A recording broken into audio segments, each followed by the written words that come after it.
Just weeks before testifying at a criminal trial, one of the key witnesses, a brilliant research scientist, was murdered. For 15 years, there were many suspicions, but little proof. Ironically, advances in the very research the victim had been working on helped nail her killer. When you ask friends and colleagues about Helena Greenwood, you hear words like brilliant, quiet, honest, and a hard worker. Helena earned a PhD in microbiology and was an executive in the biotech industry. She not only was an excellent scientist, but she had marketing skills. And those two things often are not concurrent. Helena was very forward-thinking, especially looking at technology. But she also knew the power that technology by itself doesn't market a product. Basically, it's the human need. If there's a human need, there's a product that's required. Helena and her husband Roger, a landscape designer, lived in Atherton, a quiet suburb outside San Francisco. Our story begins on a Saturday night in April of 1984, when Roger was out of town on a business trip. In the middle of the night, a man suddenly appeared in Helena's bedroom and threatened to kill her. Helena was sexually assaulted, then robbed, before the assailant made his getaway. Dr. Greenwood described her assailant as being fairly tall, slender, athletic, with a complexion perhaps of part half black or Hispanic person, a olive complexion. She couldn't see his face because he had a hooded sweatshirt pulled up so that only his eyes showed. The assailant entered the home through a kitchen window. But it was Helena's friend who found a key piece of evidence that police had overlooked. Outside on the deck near the kitchen window was a teapot from Helena's kitchen. Fortunately, the friend had the good sense not to touch it. That teapot was taken into evidence, taken to the crime lab, and fingerprints were developed. Imagine the teapot. There were 3 fingerprints in this position as though someone had picked up the teapot from the windowsill and placed it on the deck. Helena told police she made tea before going to bed, then placed the teapot on the windowsill. It appeared the assailant moved it before crawling through the window. Unfortunately, the fingerprints didn't match any on file with the police department. With no other leads, the case went unsolved until 1 year later. A man was arrested while exposing himself to a 12-year-old girl outside an apartment in Belmont, California.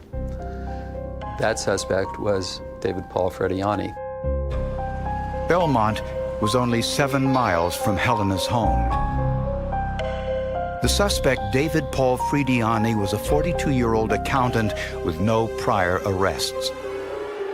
Since Frediani resembled the man Helena described, police compared his fingerprints to those found on Helena's teapot. They matched. One of the things I asked him was, he had denied even being involved in the initial sexual assault against Mrs. Greenwood.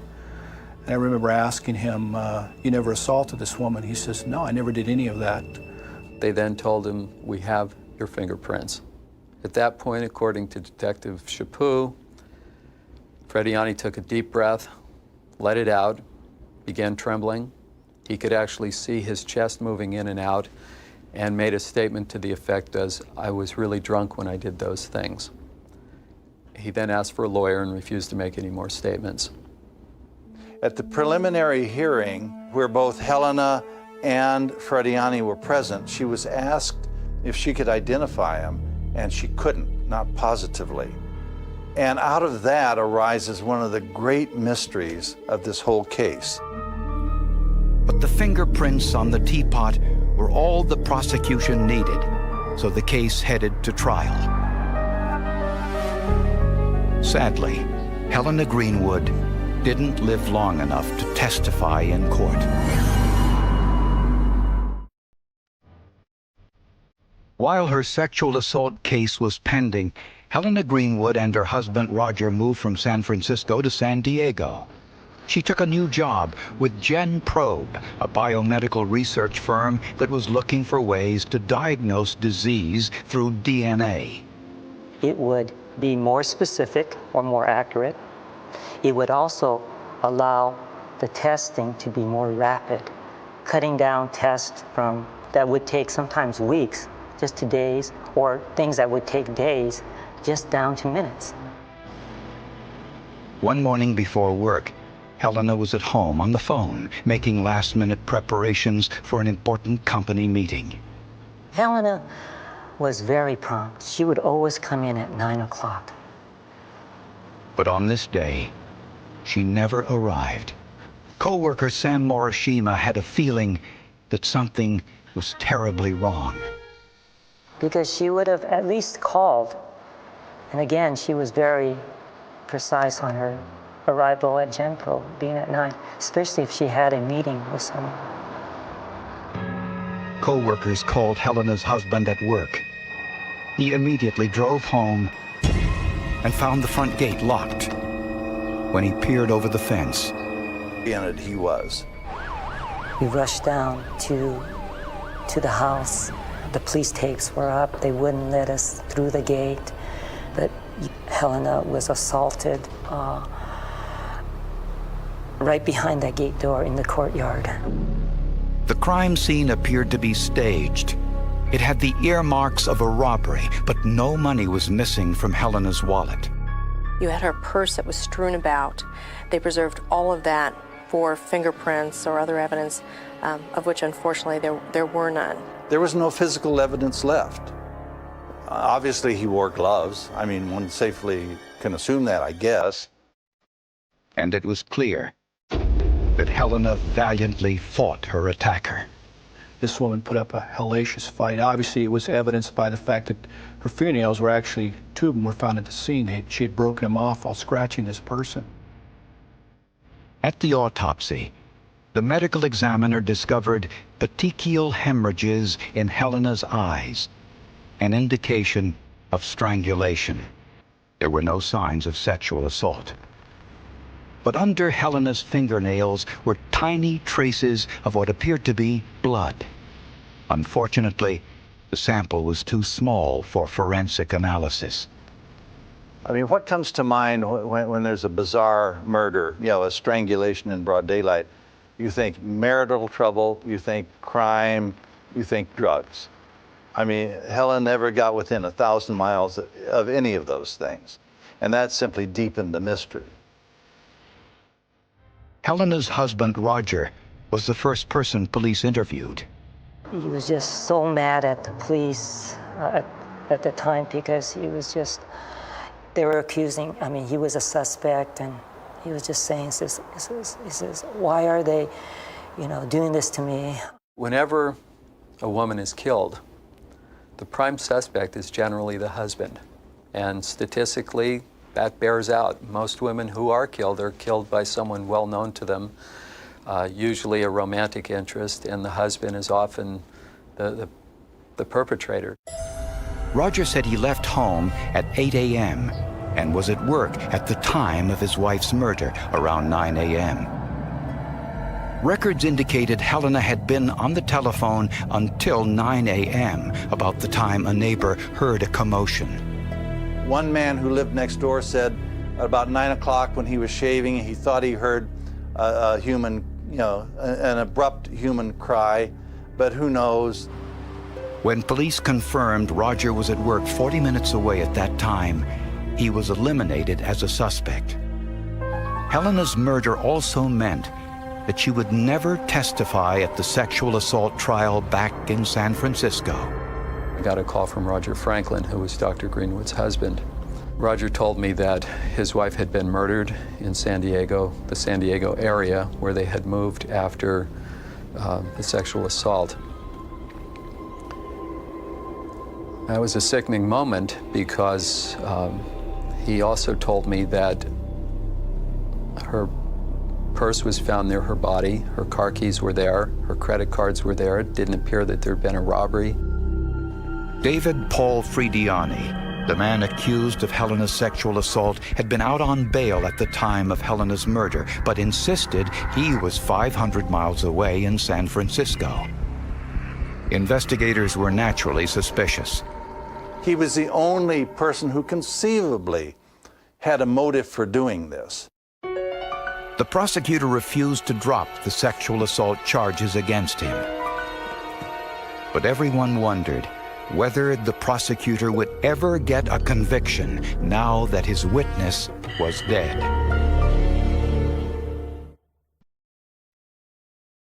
Just 3 weeks before she was scheduled to testify in her sexual assault trial, Helena Greenwood was murdered in her front yard. David Paul Frediani went on trial as scheduled for Helena's sexual assault. Prosecutors had his fingerprints on Helena's teapot, and they also found serological evidence. We also presented evidence that the semen on the pillowcase in Helena Greenwood's bedroom, first, that it was semen, second, that it was from a type O individual who was a secretor, and that a PGM type, phosphoglucomutase of 1+, all matched Frediani's ABO type. DNA testing in 1985 was still in its infancy. At the last minute, when faced with the fingerprint and serological evidence, Frediani pleaded no contest to the assault and was sentenced to 5 years in prison. But Frediani said he was innocent of her murder.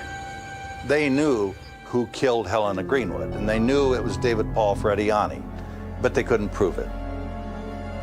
Eventually, Helena Greenwood's murder was relegated to San Diego County's cold case files and forgotten.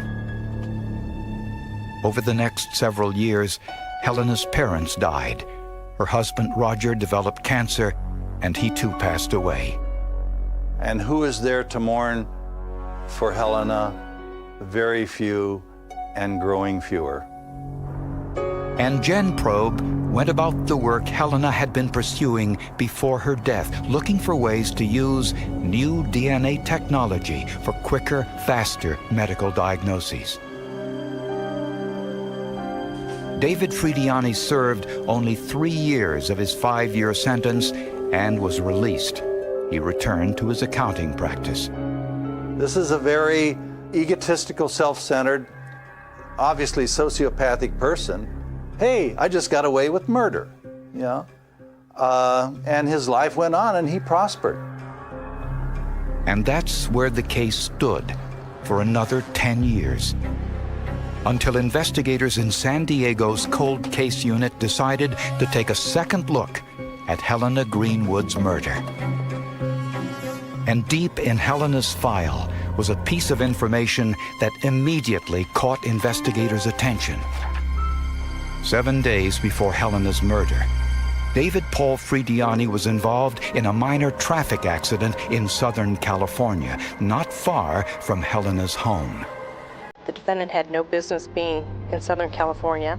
We knew he knew she lived down here, although we didn't know how he had that information. But it just seemed a little bit strange that he's awaiting trial, he lives in San Francisco, and he takes a trip down to Southern California. As detectives looked through the evidence, they noted there was a tiny speck of blood under Helena's fingernail, at the time far too small for DNA testing. Had forensic science advanced to the point that it could identify a speck of blood almost too small to see?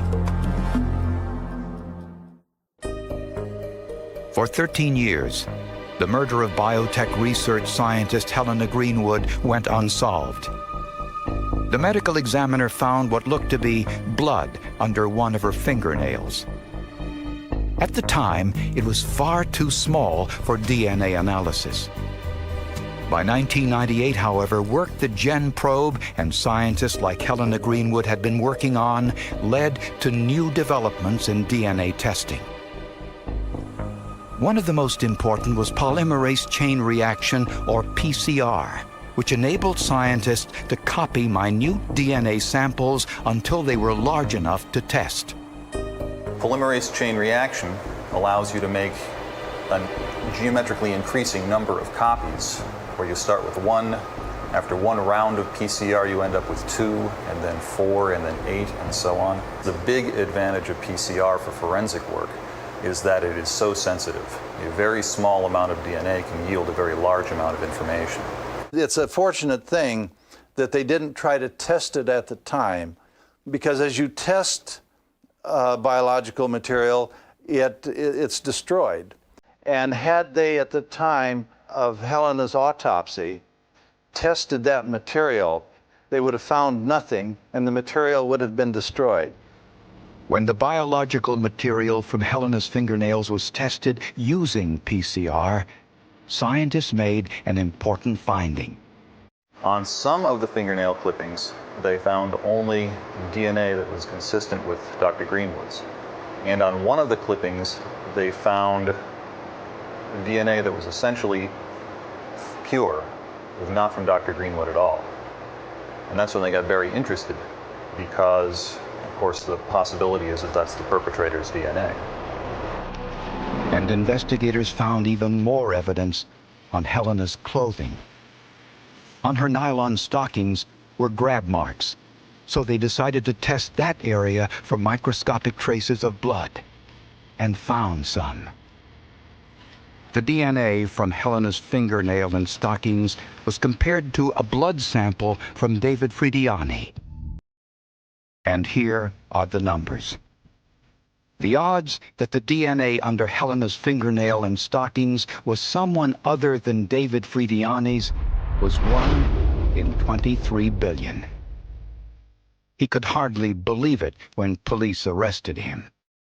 Mr. Frediani came out of his house and began walking to his car, and that's when we approached him and placed him under arrest. His reaction was all the color just rushed from his face. He turned white. I think he knew at that point that he wasn't going to be looking over his shoulder anymore. It was over. And great satisfaction for us. David Paul Frediani was charged with first-degree murder. One of the tragedies, of many tragedies in this case, is that Roger never lived to hear that Frediani, who he knew had done the murder, he never lived to hear that the San Diego authorities were able to identify Mr. Frediani as the murderer. Prosecutors believe Frediani murdered Helena in the mistaken belief that her death would end the sexual assault case against him. He wasn't smart enough to understand that just because he killed Mrs. Greenwood, that her preliminary testimony was still going to be used. He didn't realize that was the error in his plan. He drove 500 miles from his home in San Francisco to Helena's home in San Diego to stalk the couple and learn their schedules. His first mistake was getting into a car accident a few days before the murder, proof that he was in San Diego before the crime. Frediani learned that Roger left for work every morning around 8 a.m., about an hour before Helena. Prosecutors believe Frediani waited for Helena outside her front gate. He was wearing gloves to avoid leaving fingerprints like he did when he assaulted Helena a year earlier. When he heard Helena close the front door, he made his move. Frediani probably believed the gloves would protect him and didn't realize he left crucial forensic evidence behind. Ironically, it was Helena who grabbed it. I can only imagine what was going through Helena's mind, that this man who assaulted her is obviously coming to do harm to her. Maybe it's just a little too much to think, but she scratched the heck out of this guy. We know she did. I almost wonder, like, hey, I'm going to leave some evidence behind to show who my killer was. I may not survive this, but by God, I'm going to leave something behind to tell you who killed me. And I think this is what happened in this case. At the trial, under cross-examination, Frediani admitted to the sexual assault, but he did not confess to her murder. Regardless, he was convicted and sentenced to life in prison. We expect victims to testify, and that's what Helena Greenwood did. She testified against the defendant at the preliminary examination, and then he tracked her down and he killed her. And no conviction is justice for what happened to her. But ironically, the science that she was working on, in fact, helped put away her killer.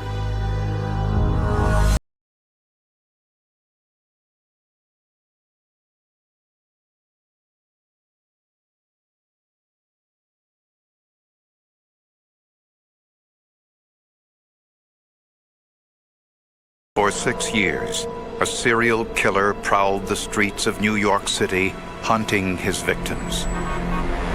He promised to kill 12 people, one for each astrological sign, and he only struck while certain constellations were visible. It took forensic astronomy, handwriting analysis, and a World War II codebreaker to find him. Late one cold night in March 1990, 49-year-old Mario Orozco was walking home from his restaurant job in Brooklyn. Without warning, he was shot in the back. Mario survived, but he couldn't describe his attacker. 3 weeks later, there was a similar incident a few blocks away. 34-year-old factory worker Herman Montenegro was walking home after a serious night of drinking when someone shot him in the back. He too survived, but he didn't see the gunman either. Police recovered the 9mm bullet. There weren't no grooves on the bullets, and we're probably dealing with a zip gun type of homemade weapon. 2 months later, a short distance away in Queens, 78-year-old Joe Proce was about to open the door to his apartment when he was shot with a 9mm zip gun. Proce died later at the hospital. This time, the killer left a note beside the victim. It was a threat to kill 12 people, one for each astrological sign of the zodiac. This is the zodiac. The 12 signs will die when the belts in heaven are seen.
Seriously.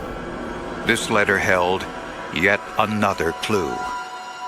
The zodiac will kill the 12 signs in the belt when the zodiacal light is seen. Orion is the one that could stop Zodiac and the Seven Sisters. An astrologer told police that the constellations Orion and the Seven Sisters of the Pleiades were not visible on the nights of the shootings.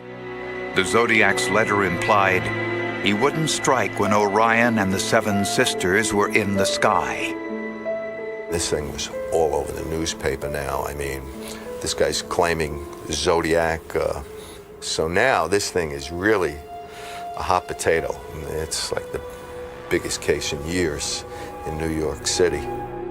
25 years earlier, a man in San Francisco killed 6 people and wrote taunting letters to police. He too called himself the Zodiac and was never apprehended. Was it possible the San Francisco Zodiac was now in New York City? If the Zodiac from California in the 60s had resurfaced in New York, they knew this was a complete law enforcement nightmare. New York City police were searching for a killer who called himself the Zodiac. He promised to kill 1 victim for each of the 12 astrological signs. Before the Zodiac killer in New York, when the guy said to a girl, "What's your sign?" he was hitting on her. Afterwards, I mean, there was literally a case where a guy asked a girl a sign and she screamed for the police. Handwriting experts compared the New York Zodiac letters to those written by San Francisco Zodiac killer 25 years earlier. One characteristic of this writer is that he makes his horizontal lines in a descending way. His T-bars tend to descend. The crossbar on his lowercase f's tend to descend. Handwriting experts concluded that the San Francisco Zodiac and the New York Zodiac were 2 different men. Investigators now realized they were dealing with a very sophisticated copycat. The shootings had taken place at 21 and 63-day intervals, suggesting variations of a 3-week cycle. And they happened on nights when the constellations Orion and the 7 Sisters of the Pleiades were not visible in the sky. The planets aren't just named after gods and goddesses, they were the gods and goddesses. The stars also were either homes of gods or the lights into heaven. So these are powerful ideas, these are powerful symbols. To predict when the Zodiac would strike next, police asked astronomer Gregory Matloff to identify the next time within the 21-day cycle that Orion and the 7 Sisters would not be in the sky. He did so by consulting his astrological charts.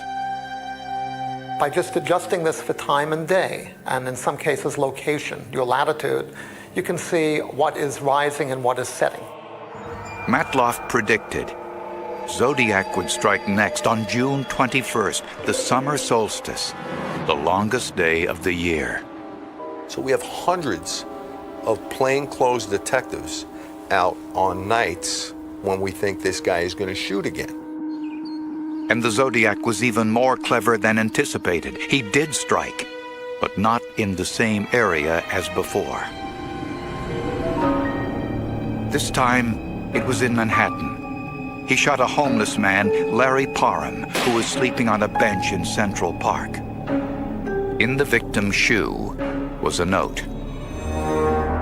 The Zodiac somehow knew that Larry Parham was a Cancer, a sign different from the other 3 victims. And Zodiac registered his indignation that the newspapers were calling him a copycat. 1 Zodiac. He's angry, he's trying to convince us, no, I'm the Zodiac, just 1 Zodiac. And, you know, we knew it wasn't him. We knew it was a copycat.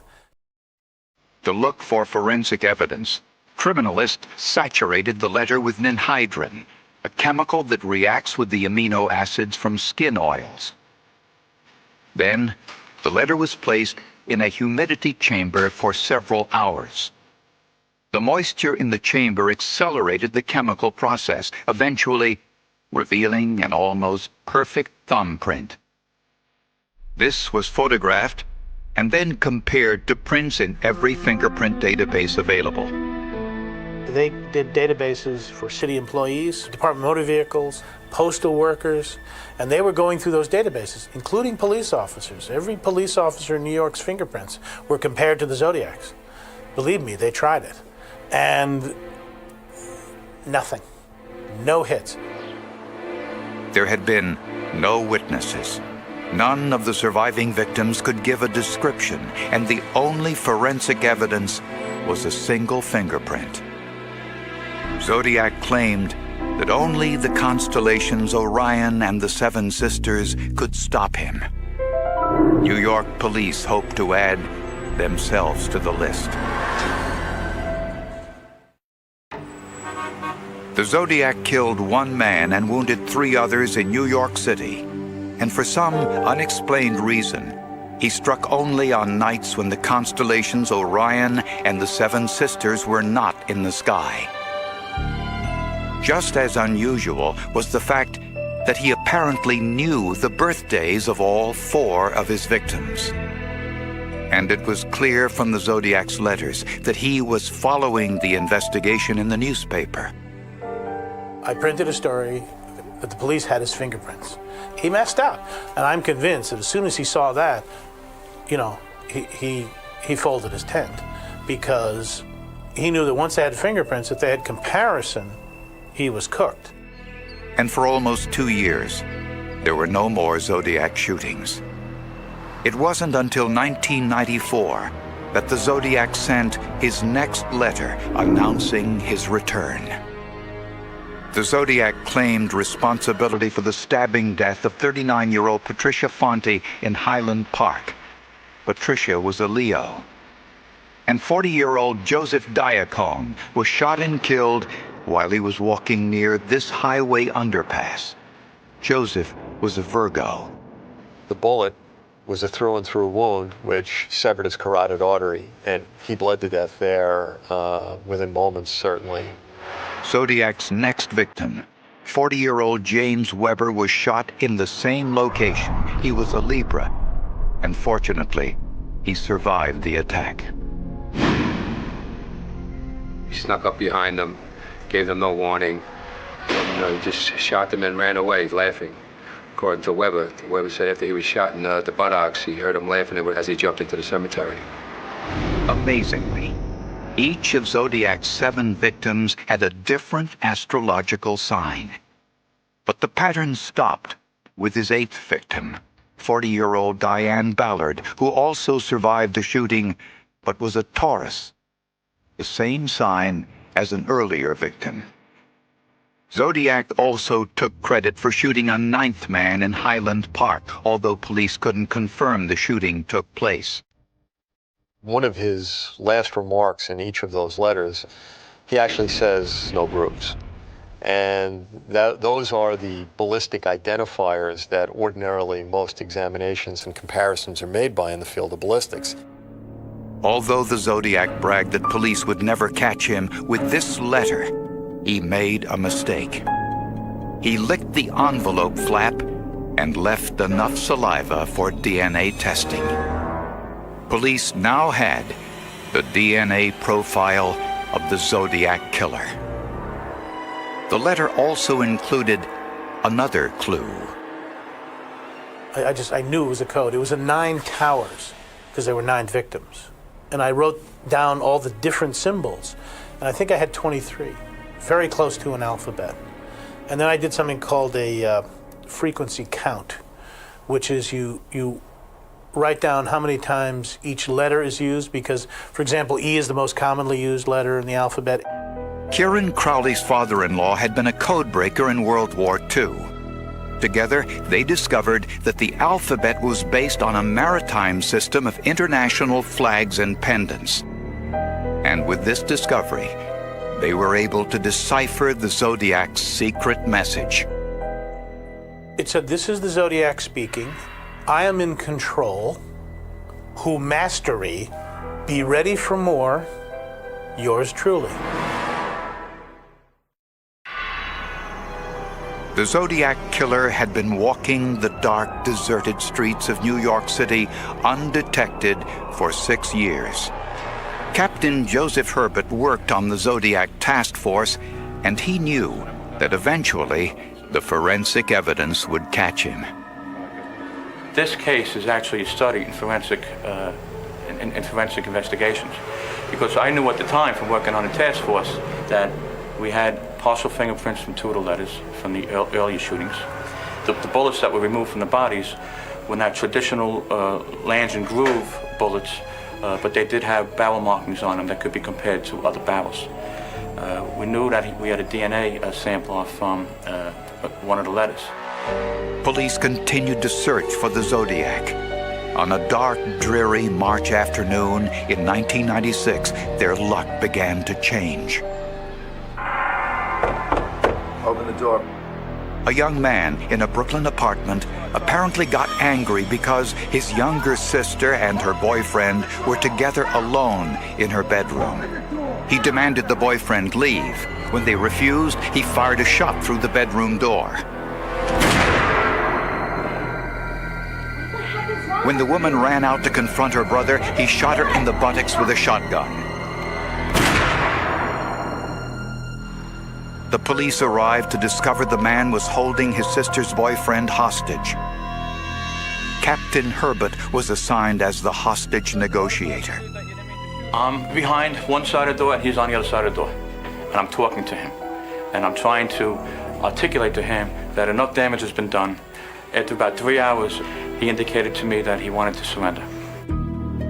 Herbert convinced him to put all of his weapons in buckets police lowered from the roof to his apartment window, and he surrendered. His name was Eddie Seda, a 26-year-old high school dropout, unemployed, who was still living at home with his mother and younger sister. One days he seemed religious and quiet and shy and strange, and other days he seemed aggressive and scary. At headquarters, police asked Seda to provide a written statement describing what happened inside his apartment. Seda complied, and when finished, he signed it with an odd symbol next to his name. And the detective who did it looks at it and says, what's this? And he said that that was a symbol for God and God's love or something. An alert police officer asked hostage negotiator Joseph Herbert to have a look.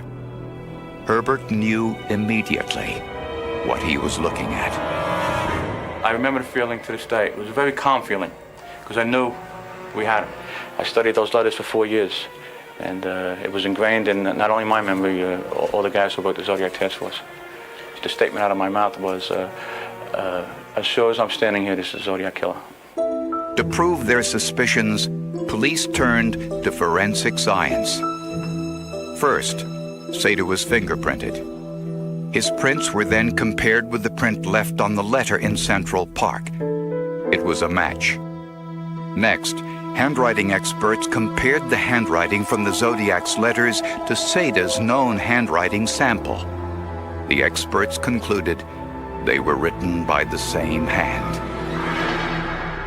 Ballistics experts examined Seda's collection of 15 zip guns.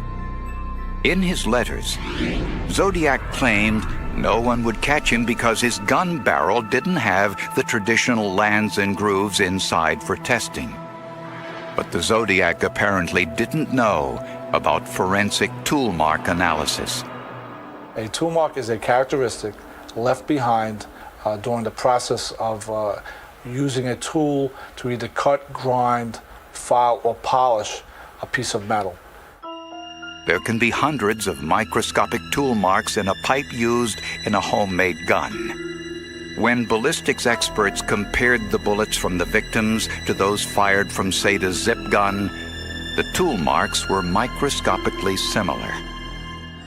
Finally, police asked Seda for a blood sample for DNA testing. His DNA matched the saliva on the envelope flap of the Zodiac letter. How you doing, Eddie? Eddie, I want to introduce you to Detective Louis Savarese. How are you, Eddie? Detective Savarese had the pleasure of telling Seda they knew his true identity. I put out my hand and said, I'm looking for you for 6 years. And I said, you're the Zodiac. And he says, no, I'm not. I said, you're the Zodiac. That was the beginning of a 6-7 hour interrogation on the Zodiac shootings until finally he did give it up. He did confess to it. He didn't want to go to jail for simply shooting his sister in the butt with a shotgun. He wanted to take credit for his years of handiwork. In one of his first letters, the Zodiac claimed that only Orion and the Seven Sisters could stop him. Ironically, on the day of his sister's shooting, Orion and the Seven Sisters were overhead. They just weren't visible in the overcast sky. Eddie Seda was charged with shooting 6 people and killing 3 others. Prosecutors had so much forensic evidence they had a hard time deciding how to hold the jury's interest. We weren't certain that the public at large would be as interested in all of this forensic evidence, and we were curious about how the jury would receive it. And ultimately, we ultimately set aside a week that we just referred to as Forensic Week. We're shocked to see the jury sat on the edge of their seats. And I just remember one morning sitting there, sifting through the guns and the knives, whatever it was that day, and looking at it, and just at that moment being struck by like, wow, what am I gonna do with this stuff? You beat the ballistics, you've got the fingerprint. You beat the fingerprint, you've got the handwriting. You beat the handwriting, you've got the statement. You beat one statement, you've got another statement. All those forensic entities came back to haunt Eddie big time. Eddie Seda was convicted and sentenced to 232 years in prison. Eddie Seda was a coward. He attacked his victims from the rear. He shot them for no reason other than that he could. But one question remains. How did Seda know his victims' birthdays? Some speculate that he looked inside his victims' wallet after each shooting, and that all had different astrological signs due to nothing more than luck. On February 26th, 1984, 19-year-old Donna Macho disappeared from the East Windsor, New Jersey, home where she lived with her parents and sisters. There was no dramatic warning, no public confrontation, no final message announcing that something terrible was about to happen. She simply vanished. And for the people who loved her, that disappearance became the beginning of a nightmare that would last for decades. Donna was 19. She worked as a legal secretary. She hoped to build a career in modeling. She was young, ambitious, and still at the beginning of her adult life. Then, in a single day, that future disappeared with her. At first, her family did not know whether she was dead. That uncertainty would become one of the cruelest parts of the case. For years, there was no body, no grave, no final goodbye. Only questions. Where had Donna gone? Who had taken her? Was she alive somewhere? Had she been abducted? Had someone she knew been involved? Every possibility had to be considered. And every possibility meant another day of waiting. The investigation began in East Windsor. Police searched. They interviewed people. They followed leads. They tried to understand how a 19-year-old woman could disappear from her own community without leaving behind a clear explanation. But the case did not produce the answer investigators needed. Donna remained missing. Months became years. Years became a decade, and then another. The family refused to let her disappear from public memory. They searched for her. They hired private investigators. They used trackers. They even turned to psychics. They spent money they could not afford to spend because uncertainty was impossible to accept. Donna's sister Julie Berger was only 14 when Donna disappeared. Decades later, she would describe what the disappearance had done to the family. The searching. The wondering. The constant question of whether Donna might somehow still be alive. That hope could not simply be switched off. Because, without a body, there was always another possibility. Maybe she had been taken somewhere. Maybe she was being held. Maybe she had survived. The family had to live inside that uncertainty. Then, 11 years after Donna vanished, the case changed forever. On April 2nd, 1995, a Boy Scout troop leader discovered skeletal remains in a wooded area in Cranberry, New Jersey. The discovery was shocking. But at first, the remains did not answer the most important question. Who was this person? Dental records eventually provided the answer. The remains belonged to Donna Macho. After 11 years, the family finally knew what had happened to her. Donna was dead. The mystery was no longer a missing person case. It was a homicide investigation. And the discovery created a new set of questions. Who had killed her? Where had she been taken? Why had her body been left in that wooded area? And how had she remained unidentified for so long? Investigators returned to the old case. They looked again at the evidence. They revisited people who had been considered persons of interest. And one name stood out: Nathaniel Harvey. Harvey had been identified early in the investigation as a possible suspect. The reason was significant. Around the time Donna disappeared, Harvey was involved in a series of serious crimes. Authorities later described a pattern in which he entered unlocked homes and held young women captive. But despite the suspicion surrounding him, the investigation did not produce enough evidence to charge him in Donna's death. The leads faded. The case went cold. And Donna's family was left waiting again. This time, they knew she was dead, but they still did not know who had killed her. Harvey's own criminal history would later become extensive. He was eventually convicted in connection with other serious crimes. He was sentenced to life imprisonment for the 1985 rape and murder of a Plainsboro woman. He remained incarcerated for the rest of his life. But Donna's murder remained unresolved. That fact is critical. Harvey was in prison. Donna's killer had not been conclusively identified. The years continued to pass. Inside the evidence room, the case existed as old files, old reports, old statements, and physical evidence collected from a crime that had happened more than a decade earlier. Outside, Donna's family continued living with the consequences. Her sister grew older. Her parents grew older. The world changed. Technology changed. The investigation did not. At least, not yet. Then forensic science began to change the meaning of old evidence. DNA technology had advanced dramatically since the 1980s and 1990s. Evidence that once could not identify a person could now potentially produce a genetic profile. That possibility gave investigators a reason to reopen Donna's case. The bedroom where Donna had disappeared from became especially important. Evidence from the room had previously produced no definitive identification. But modern testing could examine that evidence again. Investigators submitted it for new DNA analysis. The results were extraordinary. The DNA belonged to Nathaniel Harvey. According to New Jersey authorities, his DNA was the only DNA evidence found in the room that should not have been there. Suddenly, the old suspicion had something it had never possessed before: scientific evidence. The case had spent decades trapped inside uncertainty. Now modern forensic technology had created a direct connection. Donna's killer had not been erased by time. The evidence had survived. And the person investigators had once considered a possible suspect had left something behind. Something microscopic. Something invisible to investigators decades earlier. Something that could finally speak. Harvey was already dead. He had died in Southwood State Prison in November 2020. That meant there would be no dramatic arrest. No interrogation room.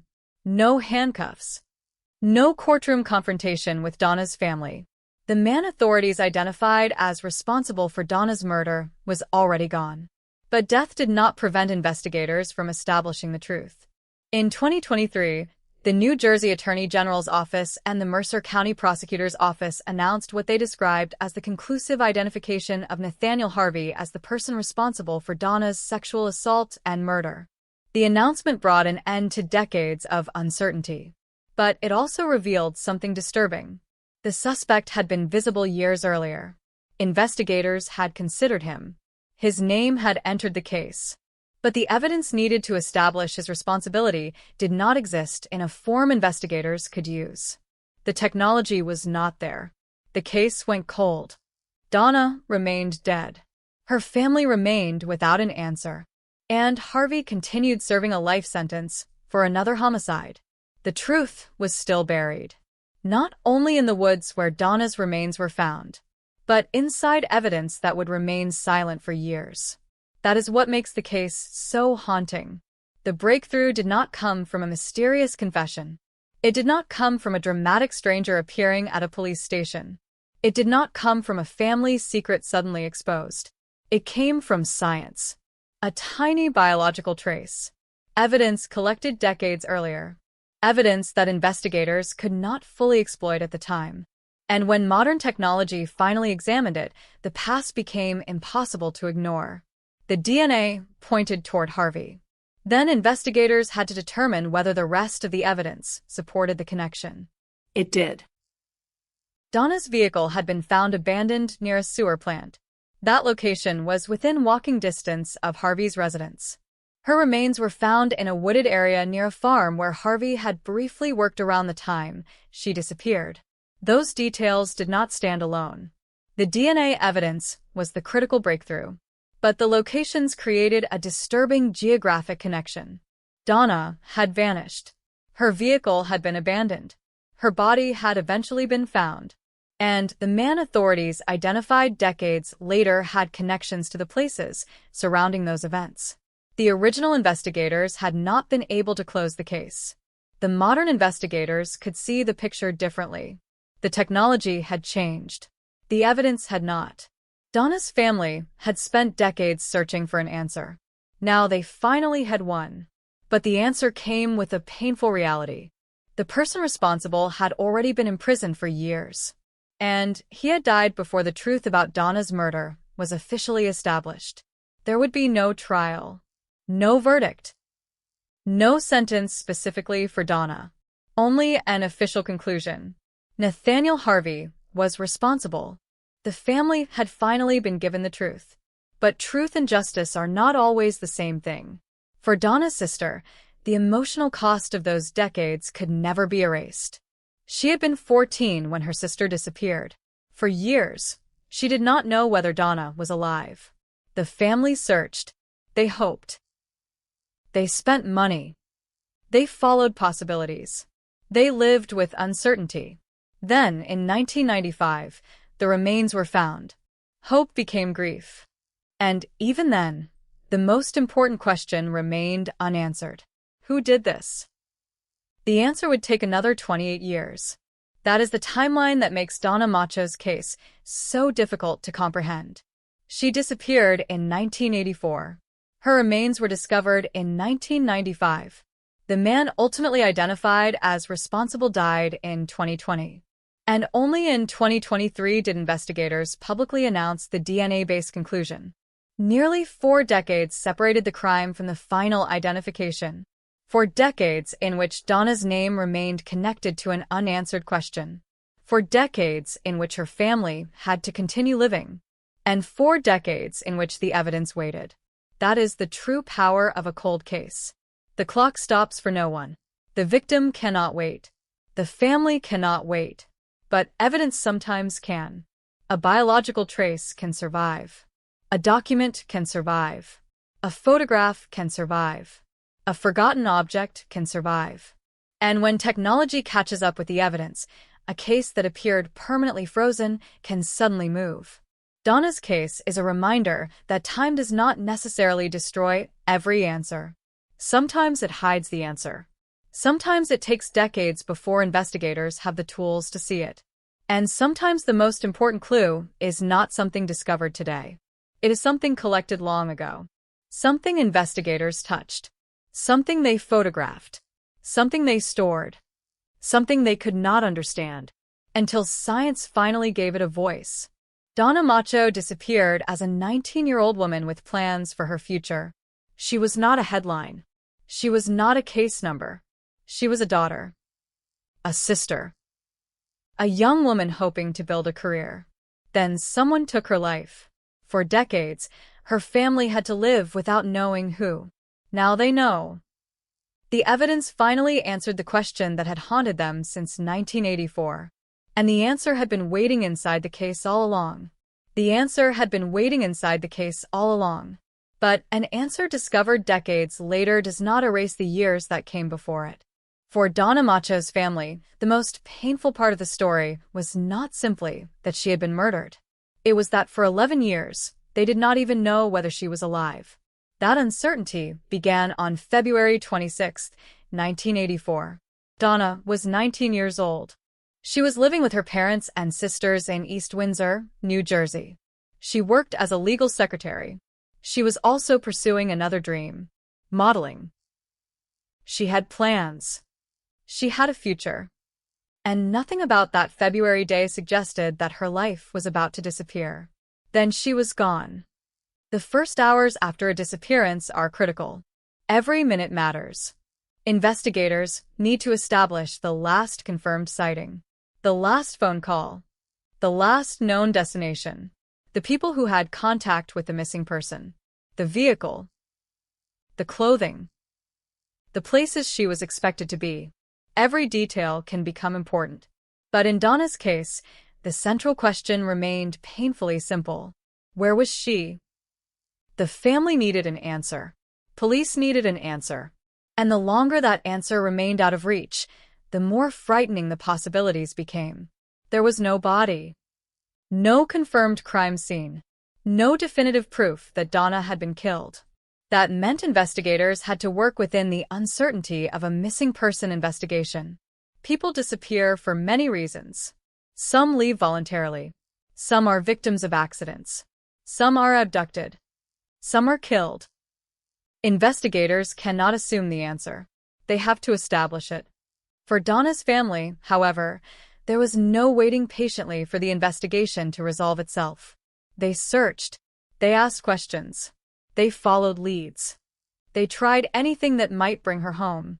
Years later, her sister Julie Berger would remember the desperation of that period. The family hired private investigators. They used trackers. They consulted psychics. They followed possibilities that offered even the smallest chance of finding Donna. That is what desperation does. It makes every possibility feel worth pursuing. A stranger claiming to have seen Donna. A rumor. A supposed sighting. A suggestion that she might have left the area. Each one could create hope. And each failed lead could destroy it. The family had no choice but to continue. Because there was still a possibility. Maybe Donna was somewhere. Maybe she was alive. Maybe she would come home. Then 11 years passed. By 1995, the disappearance had become one of those cases that seemed trapped in time. Donna had vanished in 1984. The world had changed since then. Technology had changed. People had moved. Memories had faded. But Donna's family still did not have an answer. Then came the discovery that changed everything. On April 2nd, 1995, a Boy Scout troop leader found human skeletal remains in a wooded area of Cranberry. The discovery immediately transformed the investigation. Investigators now had something they had never had before: a body. But a body is not automatically an identity. The remains had to be examined. Investigators needed to determine who the person was. Dental records eventually provided the answer. The remains belonged to Donna. The missing person case had become a homicide. The family finally knew she was dead. But knowing that was not the same as knowing who killed her. That question remained. And now investigators had a location. The woods in Cranberry became part of the story.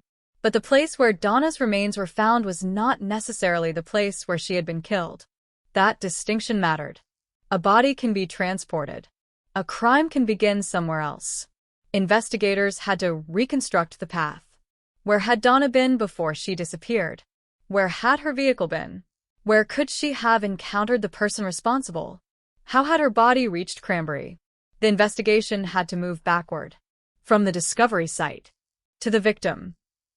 To her final movements. To the people around her. And eventually, toward a suspect.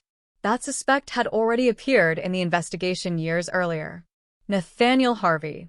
His name had not come from nowhere. Harvey had been identified as a person of interest during the investigation. His criminal history would later become deeply significant.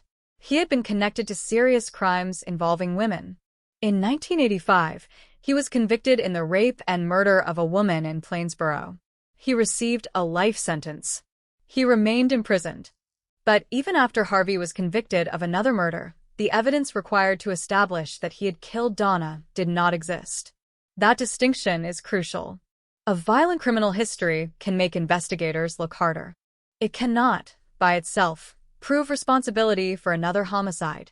Police needed evidence connecting Harvey specifically to Donna. Without that connection, the case remained open. Donna's family had a body.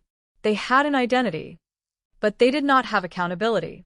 And then the case went quiet again. The years became decades. Harvey remained behind bars. Donna's family continued living with the unanswered question. The investigation became a cold case. But cold did not mean forgotten. Behind every cold case is a family that still remembers. For Donna's family, the disappearance had become part of their lives. Her absence had been there through birthdays, through holidays, through marriages, through children growing up, through parents aging. There is no normal way to grieve when the truth is missing. If someone dies and the family knows how, there is at least an ending. A funeral. A grave. A final moment. But when someone disappears, grief has no clear boundary. Hope can survive for years. And hope can become painful. The discovery of Donna's remains ended one uncertainty. It created another. She was dead. But who killed her? That question remained. Then forensic science began to change the possibilities. DNA technology had developed dramatically since the 1980s. Evidence that once could not provide an identification could now potentially reveal a person's genetic profile. Cold case investigators began revisiting old evidence across the country. Old murders were being reconsidered. Old samples were being tested. Old assumptions were being challenged. Donna's case became one of them. Investigators returned to evidence collected decades earlier. The goal was straightforward. Find something that could connect Donna's murder to a specific person. The bedroom became important. Donna had disappeared from her family's home. Evidence associated with the room had been preserved. At the time, investigators had limited ability to interpret biological traces. Decades later, modern testing offered another opportunity. The evidence was submitted for DNA analysis. What came back changed the investigation. The DNA belonged to Nathaniel Harvey. According to the New Jersey Attorney General's office, Harvey was the only person whose DNA was found in the room and who should not have been there. That statement transformed the case. For decades, Harvey had been a person of interest. Now investigators had forensic evidence connecting him to the location where Donna had disappeared. The old suspicion had acquired a scientific foundation. And that was the moment the case finally began moving toward resolution. But even then, investigators had to proceed carefully. DNA can be powerful evidence, but a forensic result still has to be interpreted within the circumstances of a case. Investigators needed to establish why Harvey's DNA was there. Was there a legitimate explanation? Could he have been in the house for another reason? Was the evidence consistent with the theory of the crime? The surrounding facts mattered. And investigators found more. Donna's vehicle had been discovered abandoned near a sewer plant. The location was within walking distance of Harvey's residence. That fact did not prove murder, but it added context. Investigators also determined that Harvey had briefly worked at a farm near the area where Donna's remains were eventually found. Again, that fact alone did not establish guilt. But cold cases are rarely solved by one fact in isolation. Investigators assemble the pieces. DNA. Location. Timeline. Criminal history. Witness information. Prior investigative leads. Each piece has to be examined. Each has to be weighed. The goal is to determine whether they tell the same story. In Donna's case, the pieces began converging. The man whose name had appeared in the original investigation was now connected to the case by modern forensic evidence. And the geography placed him within the broader area surrounding Donna's disappearance and the eventual discovery of her remains. The investigation had crossed an invisible line. It was no longer simply asking, could Harvey have been involved? It was asking, what does the evidence establish? But there was a problem that no forensic test could solve. Harvey was dead. He had died in November 2020 at Southwood State Prison.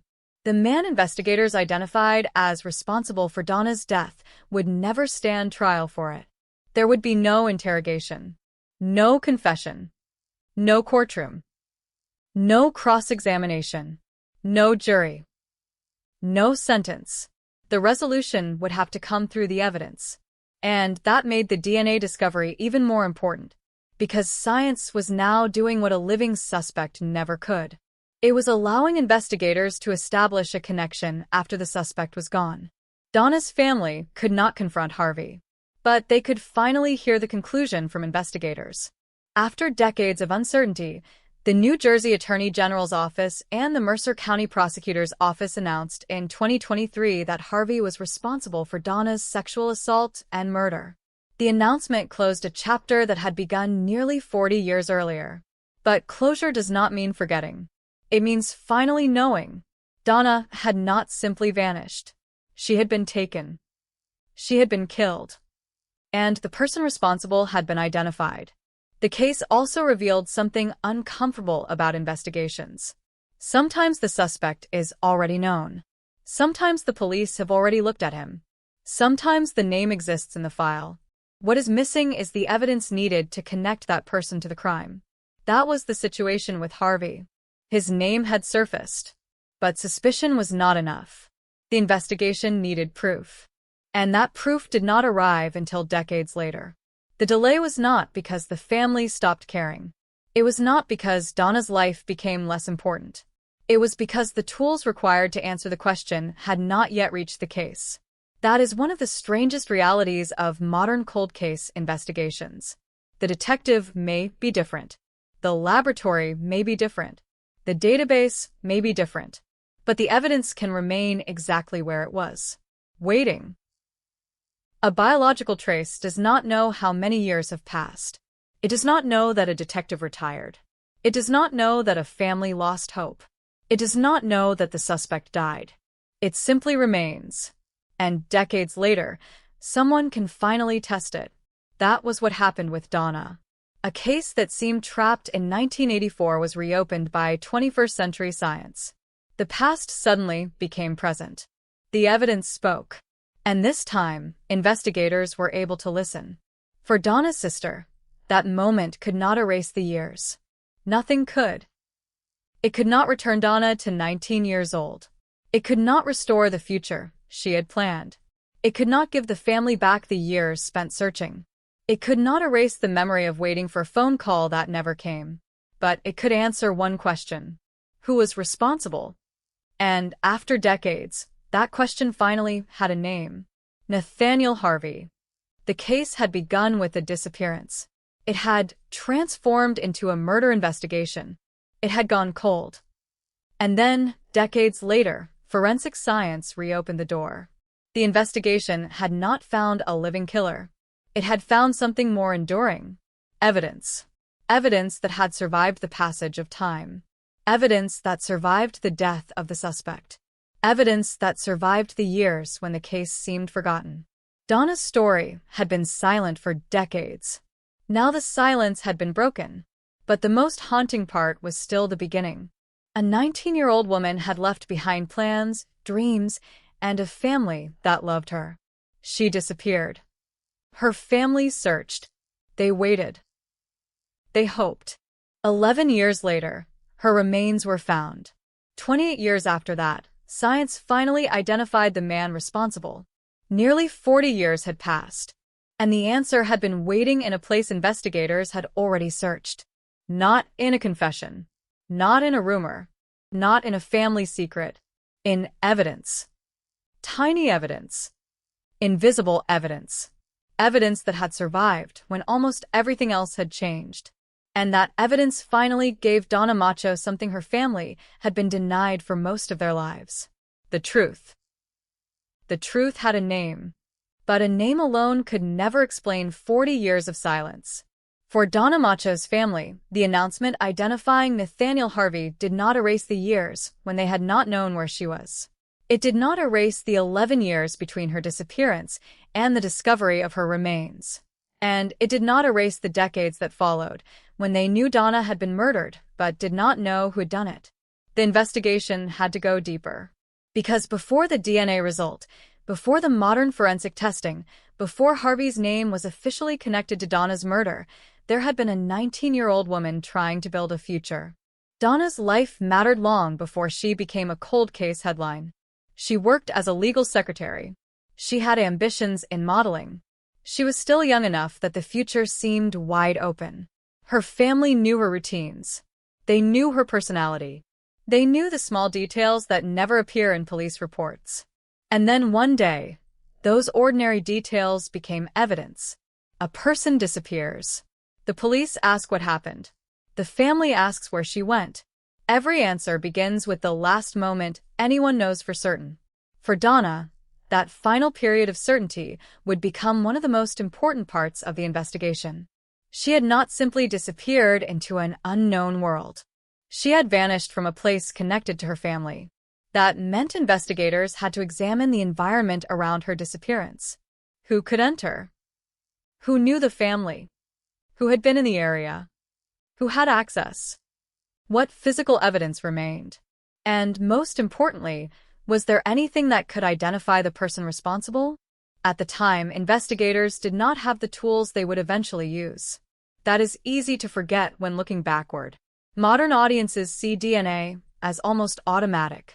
A sample is collected. A laboratory tests it. A name appears. But forensic science was not that simple in the 1980s. DNA profiling was not yet the investigative tool it would later become. Investigators had to depend heavily on interviews, physical observations, fingerprints, witness accounts, and traditional police work. If a killer left behind biological material, investigators might preserve it. But preserving evidence and being able to identify its source were two very different things. That distinction would define Donna's case. The evidence could survive. The technology could not yet use it. That meant the case had to wait. And waiting came with a cost. The family began searching. They did not know whether Donna was dead. They could not visit a grave. They could not mark a final resting place. They could not answer the simplest question when someone asked about her. Where is Donna? Every year without an answer made the disappearance more painful. Then, in 1995, everything changed. The discovery of skeletal remains in Cranberry gave investigators the confirmation the family had feared. The remains were Donna. The missing woman had become a homicide victim. Now, the investigation had a physical reality. Her remains could be examined. The location could be examined. The circumstances surrounding the discovery could be reconstructed. And investigators could begin asking a different question. Who put her there? The woods where Donna was found became part of the investigation. But investigators knew that the discovery location might not have been the murder scene. That distinction opened another layer of uncertainty. If Donna had been killed somewhere else, then whoever was responsible had moved her. That required transportation. That required time. That required an opportunity. And that meant investigators had to reconstruct the movements surrounding her disappearance. Her vehicle became important. It had been found abandoned near a sewer plant. That fact created a second location. Donna's home. The abandoned vehicle. The location where her remains were found. 3 points. 3 places. And somewhere between them was the missing story. Investigators had to determine how those points connected. The distance between locations mattered. The roads mattered. The timing mattered. And the people who could move between them mattered. This is where cold case investigations become less like a single dramatic discovery and more like a reconstruction. A detective has to rebuild a world that no longer exists. The roads may look different. Buildings may have changed. People may have moved. Businesses may have closed. But the basic geography can still reveal possibilities. Who lived nearby? Who worked nearby? Who knew the area? Who could have driven through without attracting attention? Who had access to a vehicle? Those questions eventually brought investigators back toward Harvey. He had already been known to authorities. His name had appeared in connection with Donna's disappearance. But suspicion had not been enough. Then his later criminal history made the possibility more disturbing. Harvey was eventually convicted in the rape and murder of another woman. He received a life sentence. The conviction demonstrated that Harvey was capable of committing serious violence. But again, that did not automatically establish that he had killed Donna.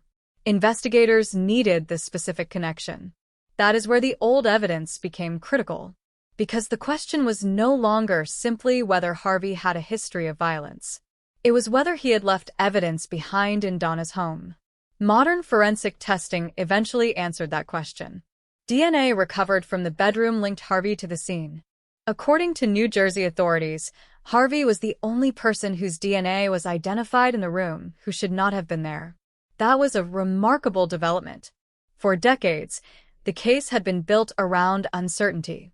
Now investigators had something objective, a biological connection. The result did not simply create a new suspect. It strengthened a suspicion that had existed for years. Harvey's name had appeared before. Now science had connected him to the place where Donna had disappeared. The timing of the discovery was also significant. Harvey was already dead. He had died in prison in 2020.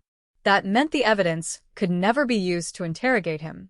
There would be no opportunity to ask what he knew. No chance to confront him with the DNA. No chance to hear an explanation. The investigation had to rely on the surviving evidence. And the surviving evidence was enough for authorities to publicly identify him as responsible. That conclusion was announced in 2023. For Donna's family, the announcement closed a question that had existed since 1984. But it also raised another. Why did it take so long? The answer was not one simple failure. Cold cases rarely have one simple explanation.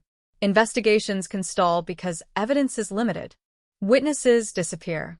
Technology is unavailable. Suspects die. Records become difficult to locate. And sometimes investigators simply cannot prove what they strongly suspect. That last point matters. Police can believe someone is responsible. They can have a theory. They can even have a person of interest. But belief cannot replace evidence. Without evidence that meets the required legal standard, an arrest may not be possible. A prosecution may not be possible. A conviction may not be possible. That is why the evidence recovered from Donna's bedroom became so important. It changed the case from suspicion to scientific linkage. And suddenly, the old investigation looked different. The question was no longer simply whether Harvey had been involved. Investigators could examine how the DNA result fit with everything else they knew. His proximity. His history. The previous suspicion. The locations. The timeline. The evidence. Each element had to be considered together. That is how a cold case becomes a solved case. Not through one sensational clue. Through convergence. Multiple independent facts pointing toward the same conclusion. For decades, Donna's case lacked that convergence. The pieces existed, but they did not form a complete picture. The DNA result changed that. And once the connection was established, investigators could look back at the case with new clarity. The earlier suspicion of Harvey was no longer just an old note in a file. It had context. The location of Donna's abandoned vehicle was no longer just another detail. It could be considered alongside Harvey's proximity. The place where Donna's remains were found could be examined alongside his connection to the surrounding area. The evidence did not need to be invented. It only needed to be connected. That is an important distinction. Cold case investigators are not supposed to create a new story. They are supposed to discover whether the old story can finally be proven. Donna's story had been waiting for that opportunity. But the family had already endured the hardest years. Her sister Julie had been 14 when Donna disappeared. That meant Julie spent her adolescence without knowing whether her sister was alive. She grew into adulthood carrying an unanswered question. Imagine the ordinary moments. A birthday. A holiday. A family gathering. Someone remembers Donna. Someone asks about her. The answer is never simple. There is no grave to visit.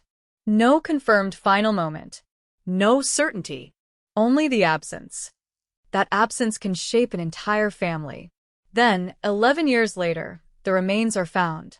The family receives confirmation of death. It is devastating. But it also creates a strange form of relief. At least now they know. Donna is not missing. She is dead. Her family can grieve her. But they still cannot answer the question of responsibility. Who killed her? That question becomes the new center of the family's pain. The investigation continues. The years continue. Harvey remains incarcerated. Donna's case remains unresolved. Then Harvey dies. For investigators, that could have been the end. A suspect is dead. A prosecution becomes impossible. A cold case can easily remain cold. But investigators did not stop. They continued examining the evidence. That decision mattered. Because the death of a suspect does not erase the need to establish the truth. It does not make the victim's murder less important. And it does not make the family's questions disappear. In fact, the absence of a living suspect can make forensic evidence even more important. Science becomes the witness. The laboratory becomes the interrogation room. The evidence becomes the testimony. And in Donna's case, the DNA result provided something no living witness could have given. A direct biological connection. The evidence did not speak in words. It spoke through a profile, through comparison, through exclusion, through identification, and eventually through a conclusion. Nathaniel Harvey. The man investigators had considered years earlier. The man who had already been imprisoned for another murder. The man who had died before the case could be publicly resolved. The man whose DNA had remained behind. That final detail is what makes the case so haunting. A killer can disappear. A suspect can die. A witness can forget. But biological evidence can remain. The passage of time does not necessarily destroy it. Sometimes it simply waits. The investigators who first worked Donna's case could not have known what future technology would make possible. They could only work with what they had. That does not mean every decision was perfect. It means the investigation was limited by its era. The modern investigators inherited those limitations. Their task was to overcome them. That required reopening the evidence, re-examining the assumptions, and testing what could still be tested. The result was extraordinary. A case that had survived almost 40 years finally produced an official answer. Not a rumor. Not a theory. Not an internet claim. A law enforcement conclusion supported by DNA evidence. Donna's name could finally be separated from the word missing. She was no longer a missing 19-year-old whose fate was unknown. She was a murder victim whose killer had been identified. But there was still one unavoidable fact. Donna's life could not be restored. The future she had planned was gone. The career she hoped to build was gone. The years she should have spent with her family were gone. The family gatherings she should have attended never happened. The memories that should have accumulated were replaced by decades of questions. That is why solving a cold case is never simply about putting a name on a suspect. It is about restoring the truth to the victim. For Donna, the truth was painful. But it was finally complete enough to speak. She disappeared in 1984. Her remains were found in 1995. Modern DNA testing connected Nathaniel Harvey to evidence from the room where she disappeared. And in 2023, authorities announced that Harvey was responsible for her sexual assault and murder. The case had crossed decades.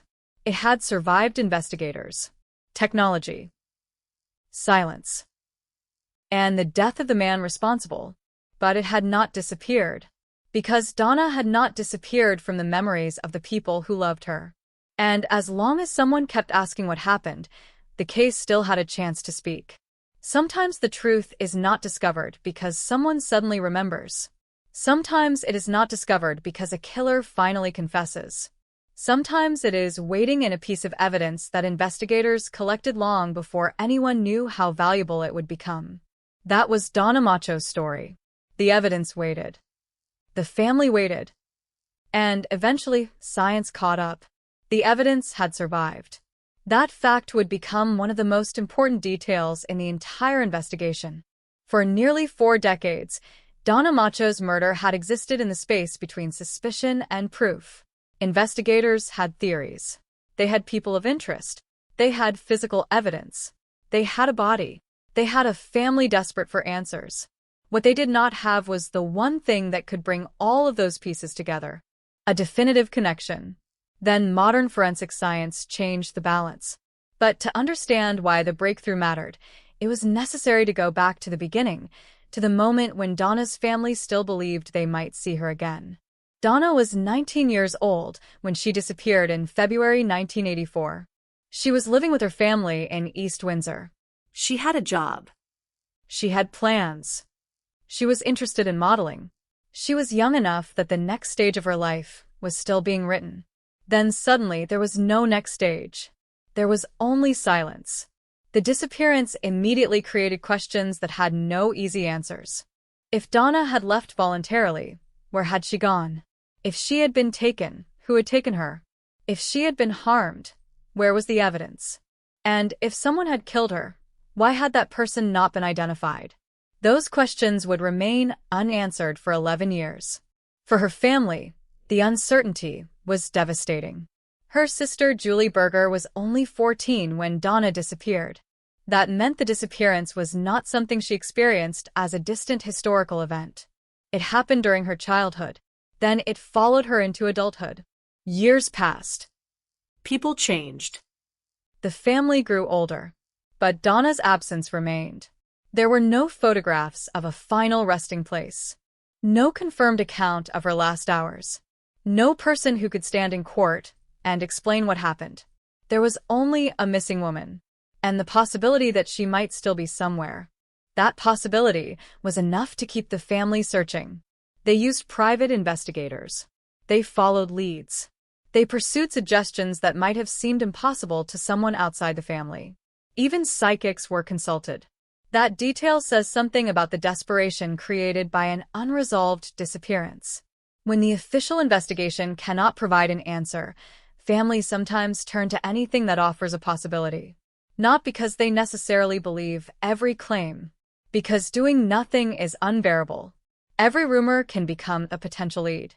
Every supposed sighting can create hope. Every telephone call can produce a moment of panic. Maybe this is Donna. Maybe someone has finally seen her. Maybe she is alive. And then another lead disappears. Another hope collapses. The process repeats. That cycle can continue for years. Then came 1995. The case changed in a way the family had feared but could no longer avoid. A Boy Scout troop leader discovered skeletal human remains in a wooded area of Cranbury, New Jersey. The discovery immediately triggered an investigation. Authorities had found human remains, but the identity was not immediately known. Investigators had to determine who the person was. The remains were examined. Dental records eventually identified them as Donna Macho. 11 years after she vanished, Donna had finally been found. But finding her did not answer the question her family had been asking since 1984. It changed the question. Where is Donna? Became. Who killed Donna? The investigation was now a homicide investigation. That meant investigators had a crime scene. They had remains. They had the circumstances of a disappearance. They had the location where the body was found. They had Donna's abandoned vehicle. And they had a long list of unanswered questions.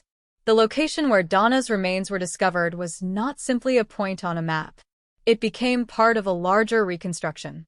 Investigators needed to understand how she could have reached that location. Had she been killed there? Had she been transported there? Who could have moved her? Who knew the area? Who had access to transportation? What had happened between the time Donna disappeared and the time her remains were left in the woods? These questions could not be answered by looking only at the remains. The investigation had to move outward. The abandoned vehicle became important. Donna's vehicle had been found near a sewer plant. That gave investigators another location to examine. The vehicle represented a point in time. Donna had been somewhere. Then the vehicle was left behind. Later, her remains were found elsewhere. Between those points existed a period that investigators had to reconstruct. Cold case detectives often face exactly this problem.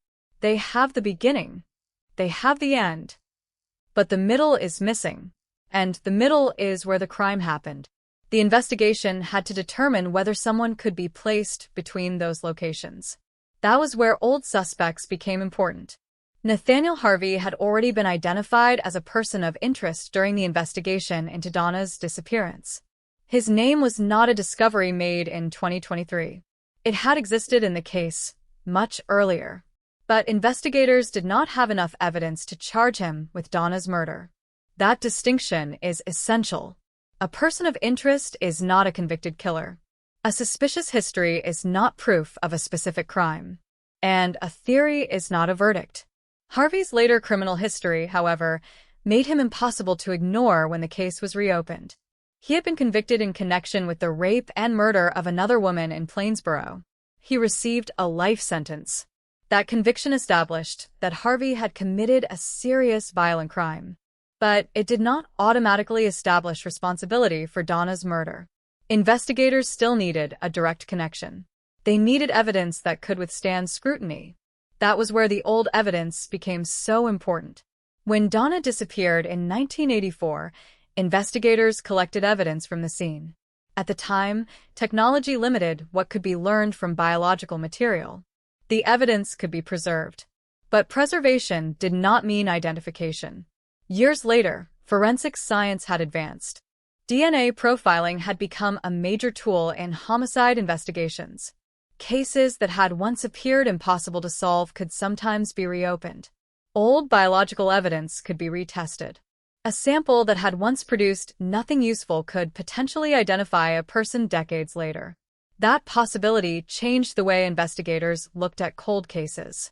Instead of asking only what the original investigators had learned, modern detectives could ask a different question.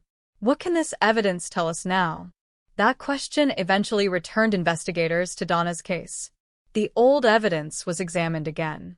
Modern testing was applied. And the results created the breakthrough that the investigation had been missing for decades. DNA recovered from the bedroom connected Nathaniel Harvey to the location. According to the New Jersey Attorney General's office, Harvey was the only person whose DNA was found in the room who should not have been there. That finding was extraordinary because Harvey's name had already appeared in the investigation. The new forensic result did not simply introduce a random suspect. It connected modern science with an old investigative theory. A person once considered a possible suspect was now linked to evidence from Donna's home. The past and the present had collided. But investigators still had to evaluate the result in context. Why was Harvey's DNA there? What did the evidence show? How did it fit the timeline? How did it fit the other known facts? That is the discipline required in a homicide investigation. Even powerful evidence must be examined carefully. The goal is not simply to find something that confirms a theory. The goal is to determine whether the evidence supports the truth. And in Donna's case, the surrounding circumstances provided additional context. Her vehicle had been abandoned near a sewer plant. That location was within walking distance of Harvey's residence. Investigators also determined that Harvey had briefly worked at a farm near the area where Donna's remains were discovered. Again, these details were not presented as independent proof of murder. They were pieces of the larger investigative picture. The DNA was the crucial scientific connection. The locations added context. The prior investigative history added context. Harvey's known criminal history added context. Together, the evidence allowed investigators to reach a conclusion that had not been possible decades earlier. But by the time that conclusion became possible, Harvey was already dead. He died in November 2020 while incarcerated at Southwood State Prison. That meant the investigation could never produce the kind of ending people often expect from a murder case. There would be no dramatic arrest, no police interrogation, no confession, no trial, no jury hearing the evidence, no sentencing hearing specifically for Donna's murder. The suspect was gone. But the case did not have to remain unanswered. Investigators could still establish responsibility through surviving evidence. That distinction is important. A case can be solved even when the suspect cannot be prosecuted.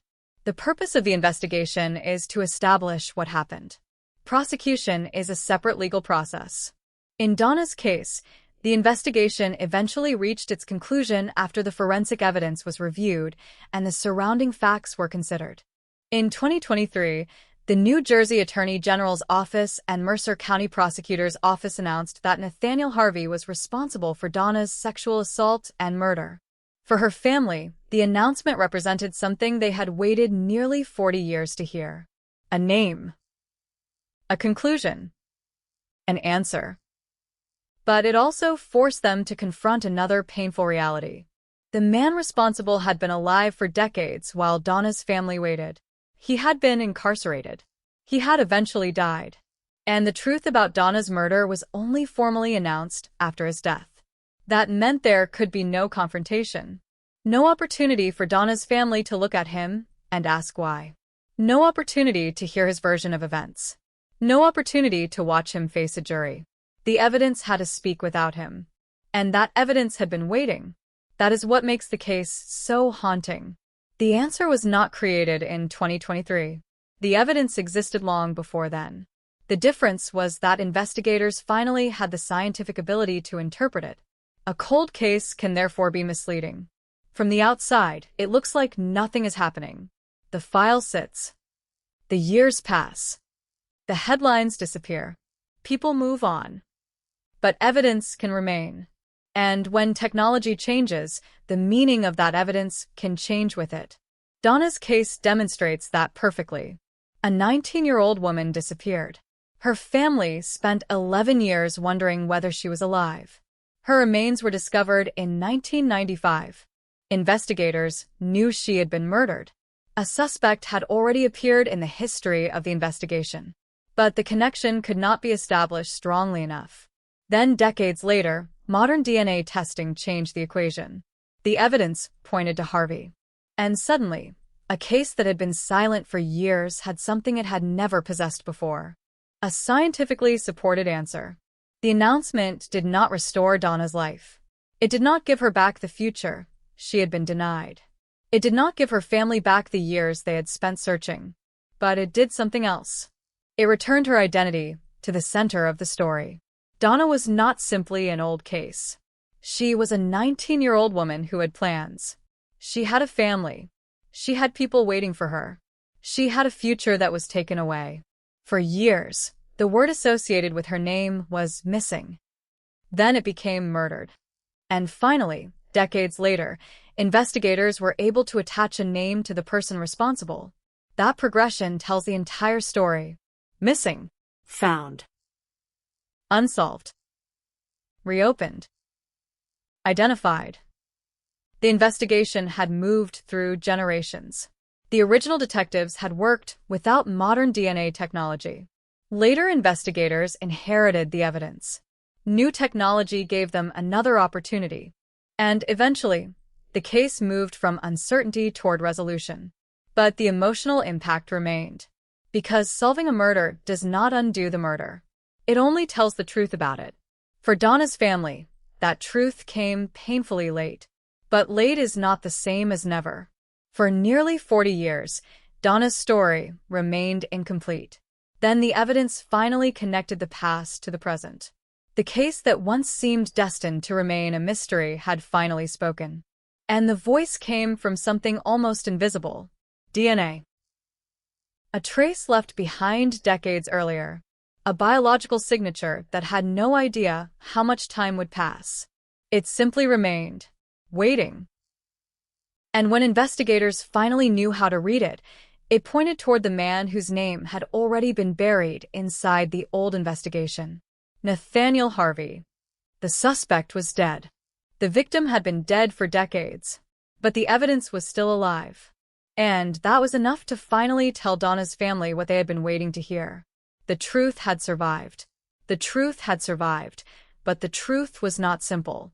For Donna Macho's family, there was no single moment when decades of pain suddenly disappeared. There was no sentence that could return the years that had been taken from them. There was only a conclusion, delivered after an investigation that had crossed nearly 4 decades. Nathaniel Harvey was responsible. That was the conclusion announced by New Jersey authorities in 2023. But before investigators could reach that conclusion, They had to reconstruct a case that had been damaged by time. The original investigation had begun when Donna was still alive. That detail mattered. At the beginning, police were not investigating a murder. They were trying to find a missing 19-year-old woman.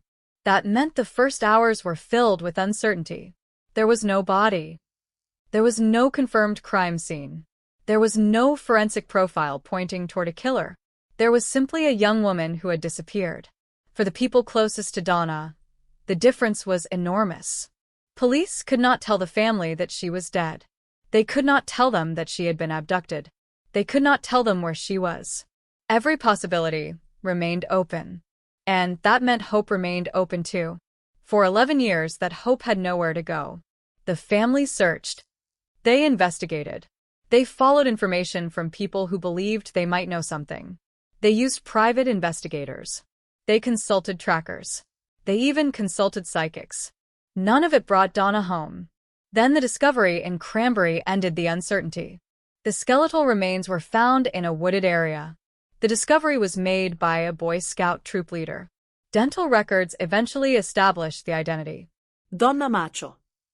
The missing 19-year-old had finally been found, but she had not been found alive.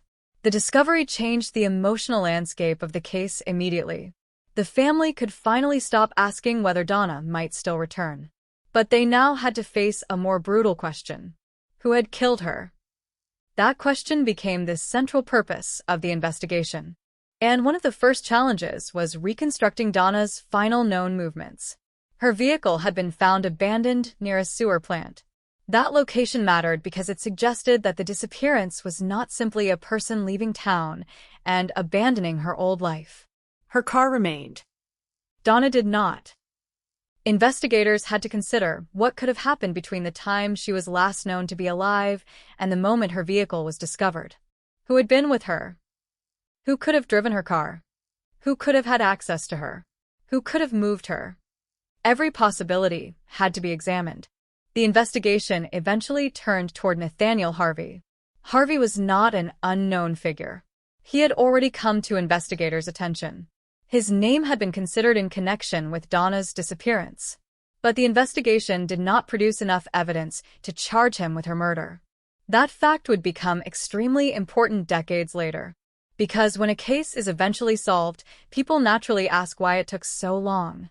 Why was the suspect not arrested earlier? Why did investigators not have enough evidence? Why did the case remain open for decades?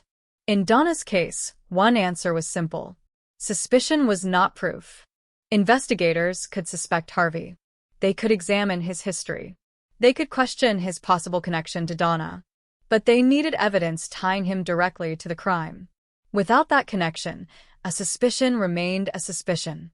And the investigation could not legally leap from suspicion to guilt. Harvey's criminal history made the situation more disturbing. He was later convicted in the rape and murder of another woman in Plainsboro.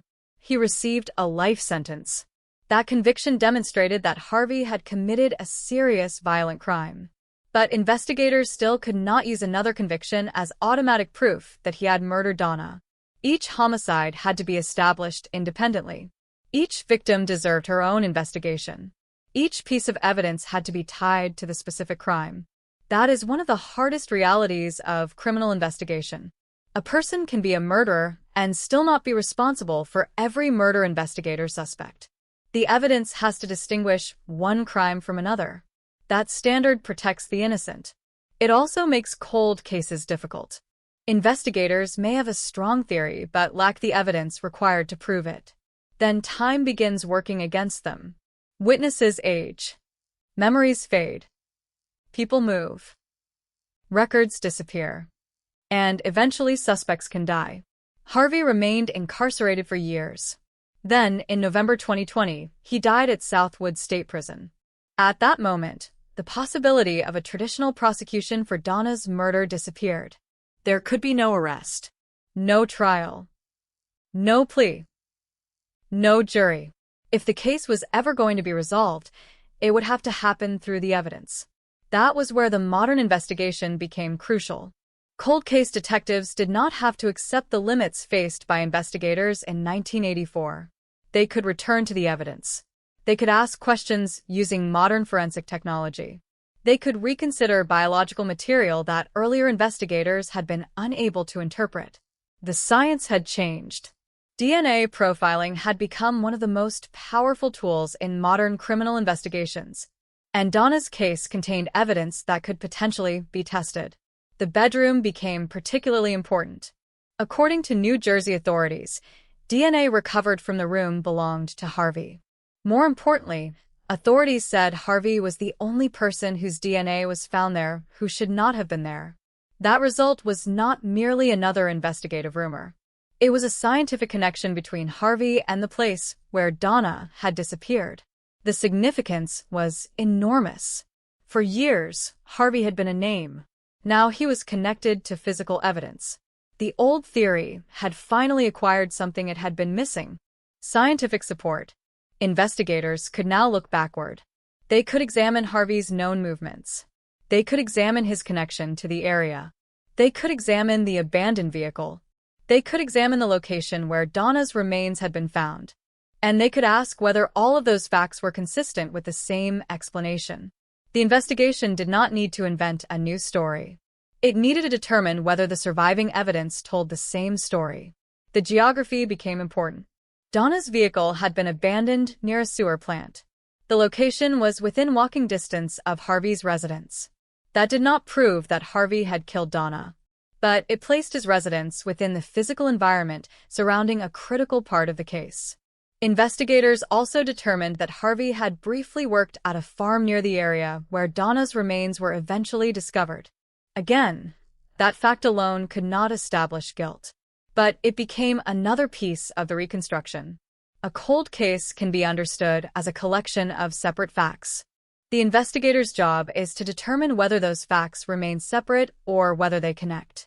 A vehicle, a house, a wooded area, a suspect, a DNA profile, a history, a timeline.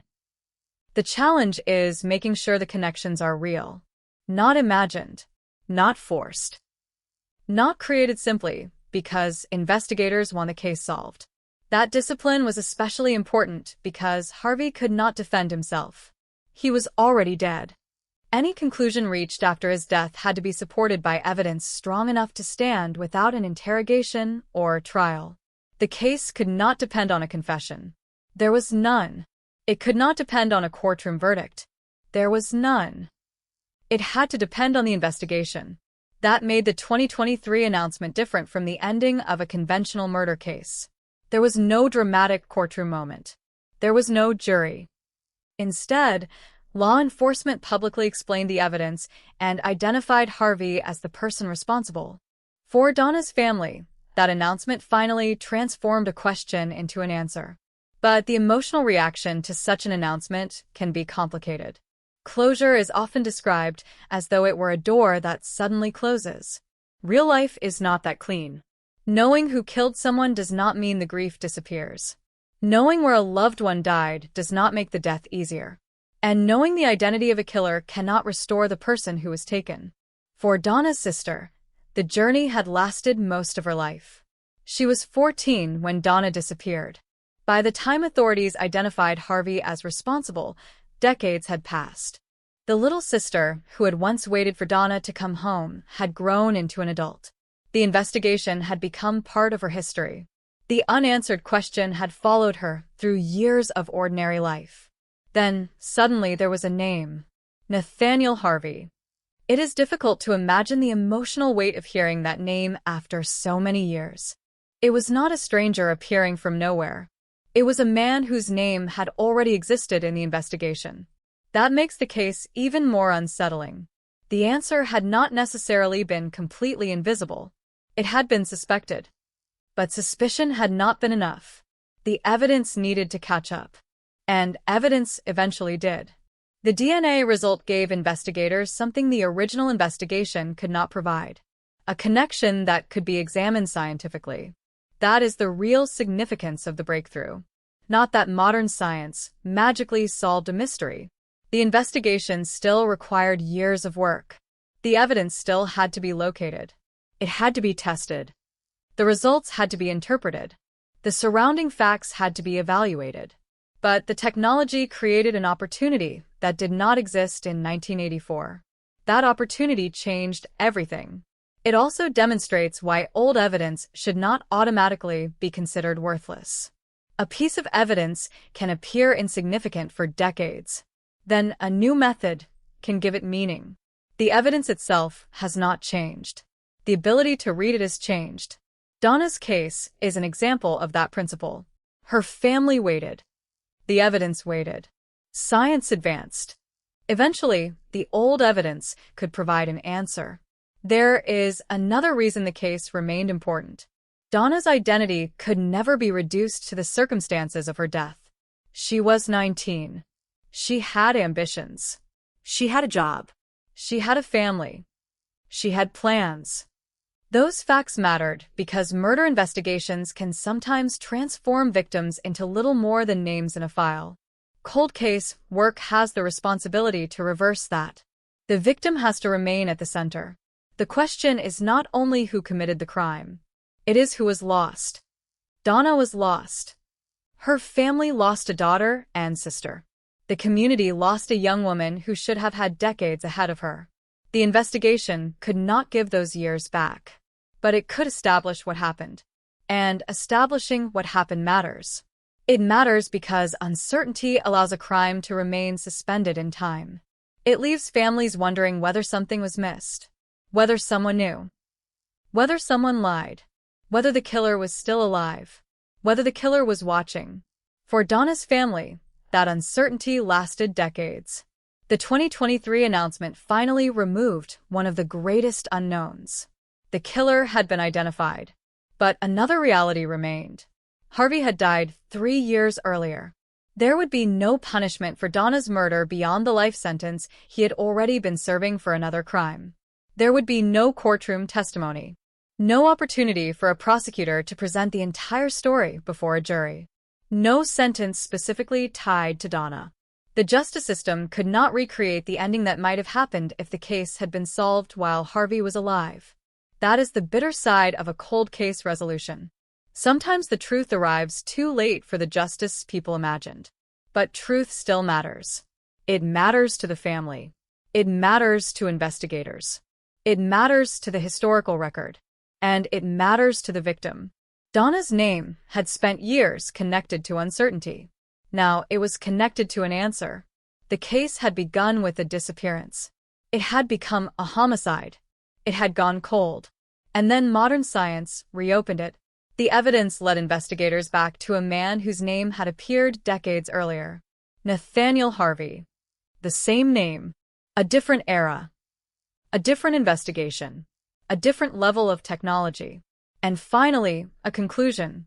The most haunting detail is that the evidence had been there long before the answer. The biological trace did not arrive in 2023. The technology did. The evidence had simply been waiting for investigators to ask the right question. Could this old material tell us something now that it could not tell us then? The answer was yes. And that answer changed Donna's story forever. For nearly 40 years, her family had carried an unanswered question. Now they carried something else. The knowledge of who was responsible. It was painful. It was incomplete. It came far too late. But it was real. And sometimes in a cold case, real is the closest thing to closure a family can receive. Donna had disappeared as a 19-year-old woman. She should have grown older. She should have built a career. She should have made mistakes, fallen in love, changed her mind, celebrated birthdays, and watched the people around her grow old. Instead, her life ended before any of those ordinary futures could happen. The investigation could not restore that future, but it could restore the truth. And the truth was finally clear enough to say out loud. Donna Macho was murdered. Nathaniel Harvey was responsible. And the evidence that finally established that connection had survived longer than almost everyone involved. The detectives had changed. The technology had changed. The suspect had died. But the evidence remained. Silent. Invisible. Waiting. Until, decades later, someone finally knew how to make it speak. The case did not end when Donna's remains were identified. In some ways, that discovery was only the beginning of the harder investigation. For 11 years, the family had lived without knowing what had happened to her. Now they knew she had been murdered. But knowing that Donna was dead did not explain how she had been taken, who had been with her, or why the person responsible had remained beyond the reach of investigators for so long. The evidence had to be rebuilt. And one of the most important pieces was already sitting inside the old case file. Evidence from Donna's bedroom had been collected during the original investigation. Investigators had discovered biological evidence consistent with a sexual assault. But the forensic technology available at the time could not identify the person responsible. That limitation would haunt the investigation. The evidence existed. The suspect might have been nearby, but the science could not yet complete the connection. Years passed, then decades, and the evidence remained. That is what makes cold cases so different from ordinary investigations. The passage of time can destroy witnesses and memories, but physical evidence sometimes survives almost untouched. A stain does not forget. A biological sample does not change its story because 20 years have passed. The problem is that investigators have to know how to read it. In 1984, the technology was still developing. In the years that followed, DNA analysis became dramatically more powerful. And eventually, investigators could return to evidence that had once produced only questions. The old samples were tested again. This time, the results were different. The DNA from evidence in Donna's bedroom matched Nathaniel Harvey. Authorities later stated that Harvey's was the only DNA found in the room that should not have been there. That changed the investigation. For decades, Harvey had been more than a name pulled from nowhere. He had been considered a person of interest early in the case. But investigators had never possessed the forensic connection required to conclusively identify him as Donna's killer. Now they did. And suddenly, details that had remained separate for years could be examined together. Harvey had been a former East Windsor resident. Donna had disappeared from East Windsor. Her vehicle had been abandoned near a sewer plant within walking distance of Harvey's residence. Her remains were later discovered in Cranberry, near a farm where Harvey had briefly worked. None of those details, standing alone, established murder. But cold cases are not always solved by one piece of evidence. They're solved when separate pieces begin pointing in the same direction. The DNA was the crucial link. The locations provided context. The old investigative history provided context. And Harvey's known criminal history made the connection even more significant.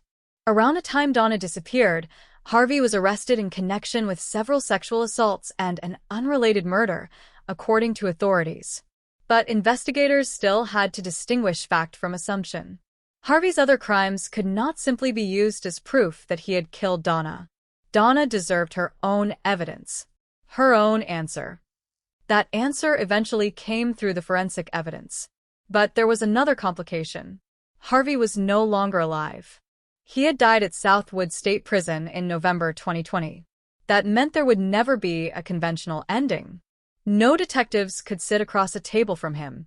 No investigator could place the DNA report in front of him and demand an explanation. No prosecutor could question him in court. No jury could hear the evidence against him.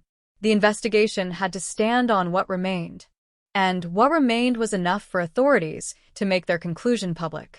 In April 2023, New Jersey Attorney General Matthew Platkin and Mercer County Prosecutor Angelo Onofre announced that a collaborative investigation had conclusively identified Harvey as responsible for the sexual assault and murder of Donna Macho. Almost 40 years after Donna disappeared, the name of the man responsible was finally attached to her case. But the road to that announcement had been filled with uncertainty. The original investigation had not simply stopped caring. Authorities had developed persons of interest.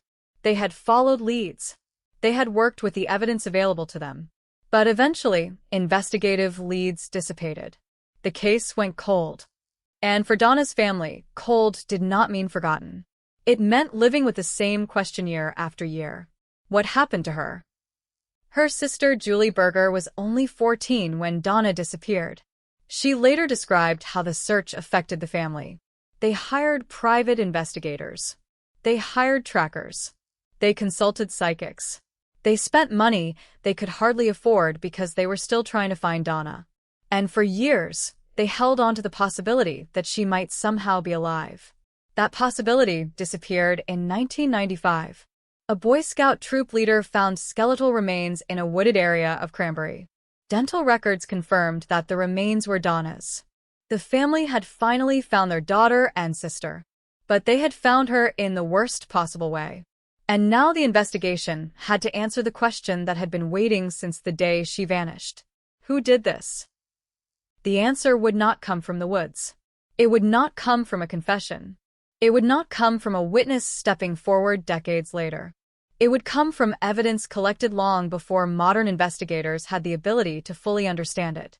That is the strange rhythm of a cold case. The past does not always disappear. Sometimes it waits. A forgotten laboratory sample can wait. A fingerprint can wait. A DNA profile can wait.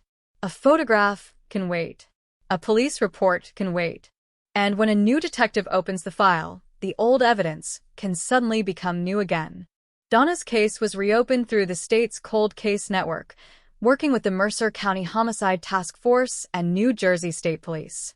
The goal was not simply to revisit history. It was to determine whether modern methods could answer questions that investigators in 1984 could not answer. The result was decisive. Harvey's DNA was found in Donna's bedroom. That single forensic connection gave investigators the peace they had lacked for decades. It also explained why the case had remained so difficult. The suspect had been on investigators' radar. But without a conclusive forensic match, the investigation could not cross the line from suspicion to identification. That line matters. A detective can suspect someone.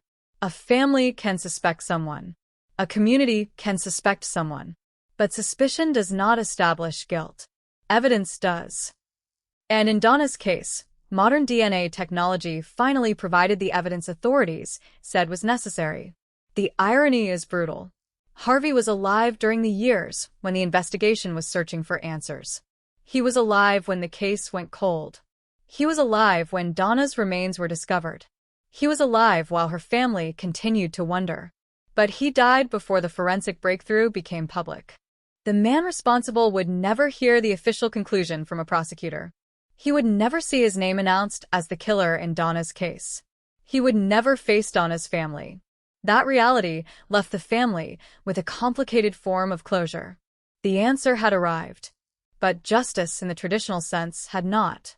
There would be no new sentence, no new prison term, no courtroom. Harvey was already serving a life sentence for another murder when he died. So the 2023 announcement was not about putting him behind bars. He was already there. It was about establishing the truth. And truth matters even when punishment is no longer possible. It matters because Donna's family had spent decades wondering whether the person responsible was still free. They no longer had to wonder. They knew. It matters because Donna's name could finally be removed from the category of unresolved disappearance. She had not simply vanished. She had been sexually assaulted and murdered. And authorities had identified the person responsible. It matters because the case demonstrated something else. A cold case can survive technological change. Evidence that could not solve a crime in 1984 might solve it in 2023. That does not mean every old case can be solved. It does not mean every biological sample will produce a name. It means that time does not always destroy the possibility of an answer. Sometimes the evidence survives longer than the people who created the mystery. Donna's family waited almost 40 years. Investigators waited through changing technology. The case waited through the death of the suspect. And eventually the evidence spoke. The answer was Nathaniel Harvey. But even with that answer, there was still something investigators could never recover. Donna's final moments. The exact sequence of events. The thoughts she had before her life was taken. The fear she may have experienced. The future she should have had. Those things were gone forever. The legal question may be answered. The emotional question may never be.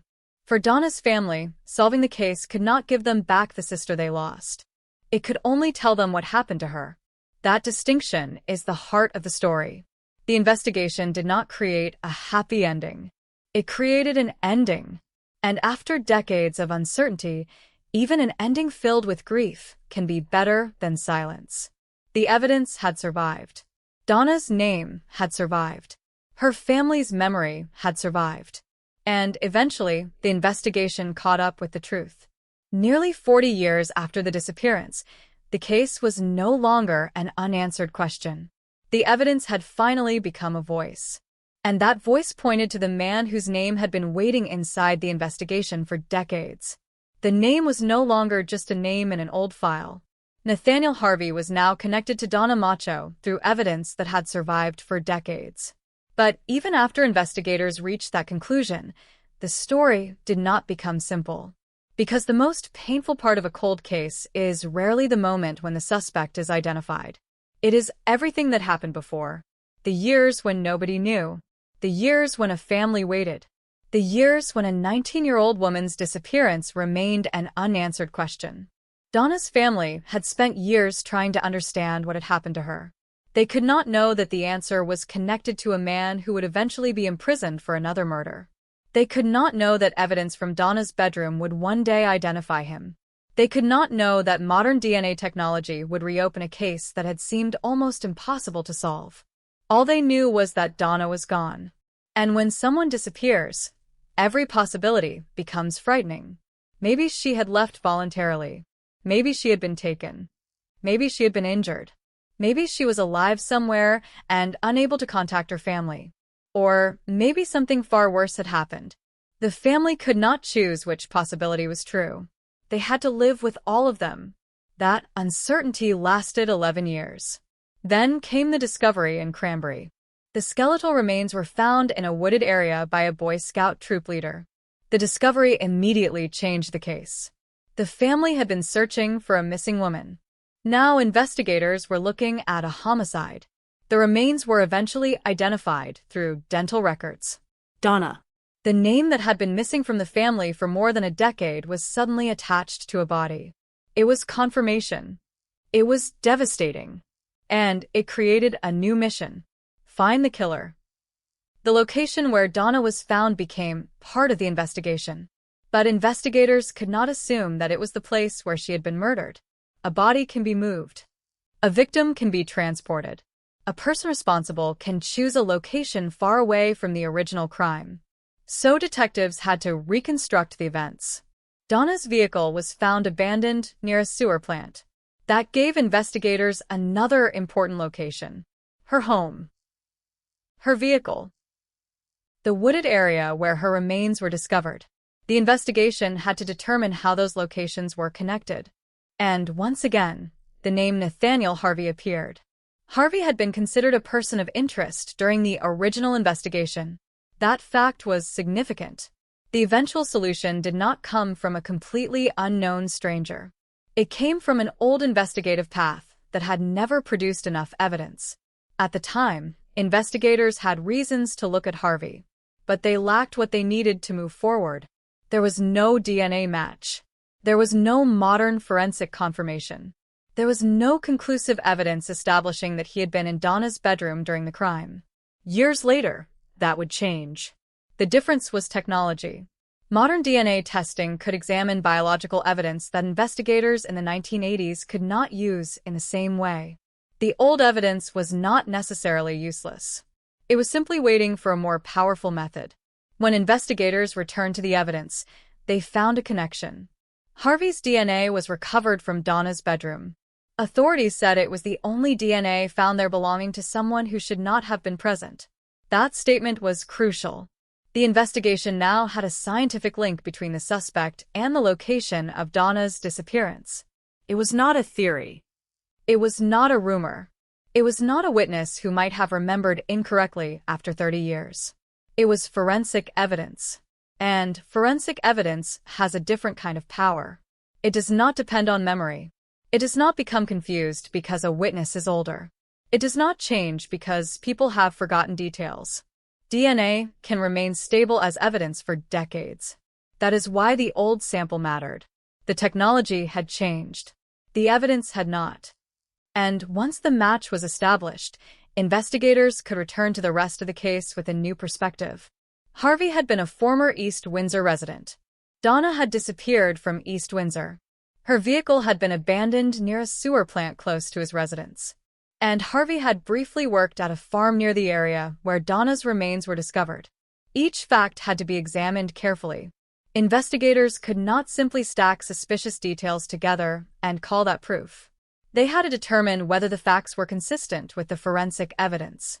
That is what made the DNA result so important.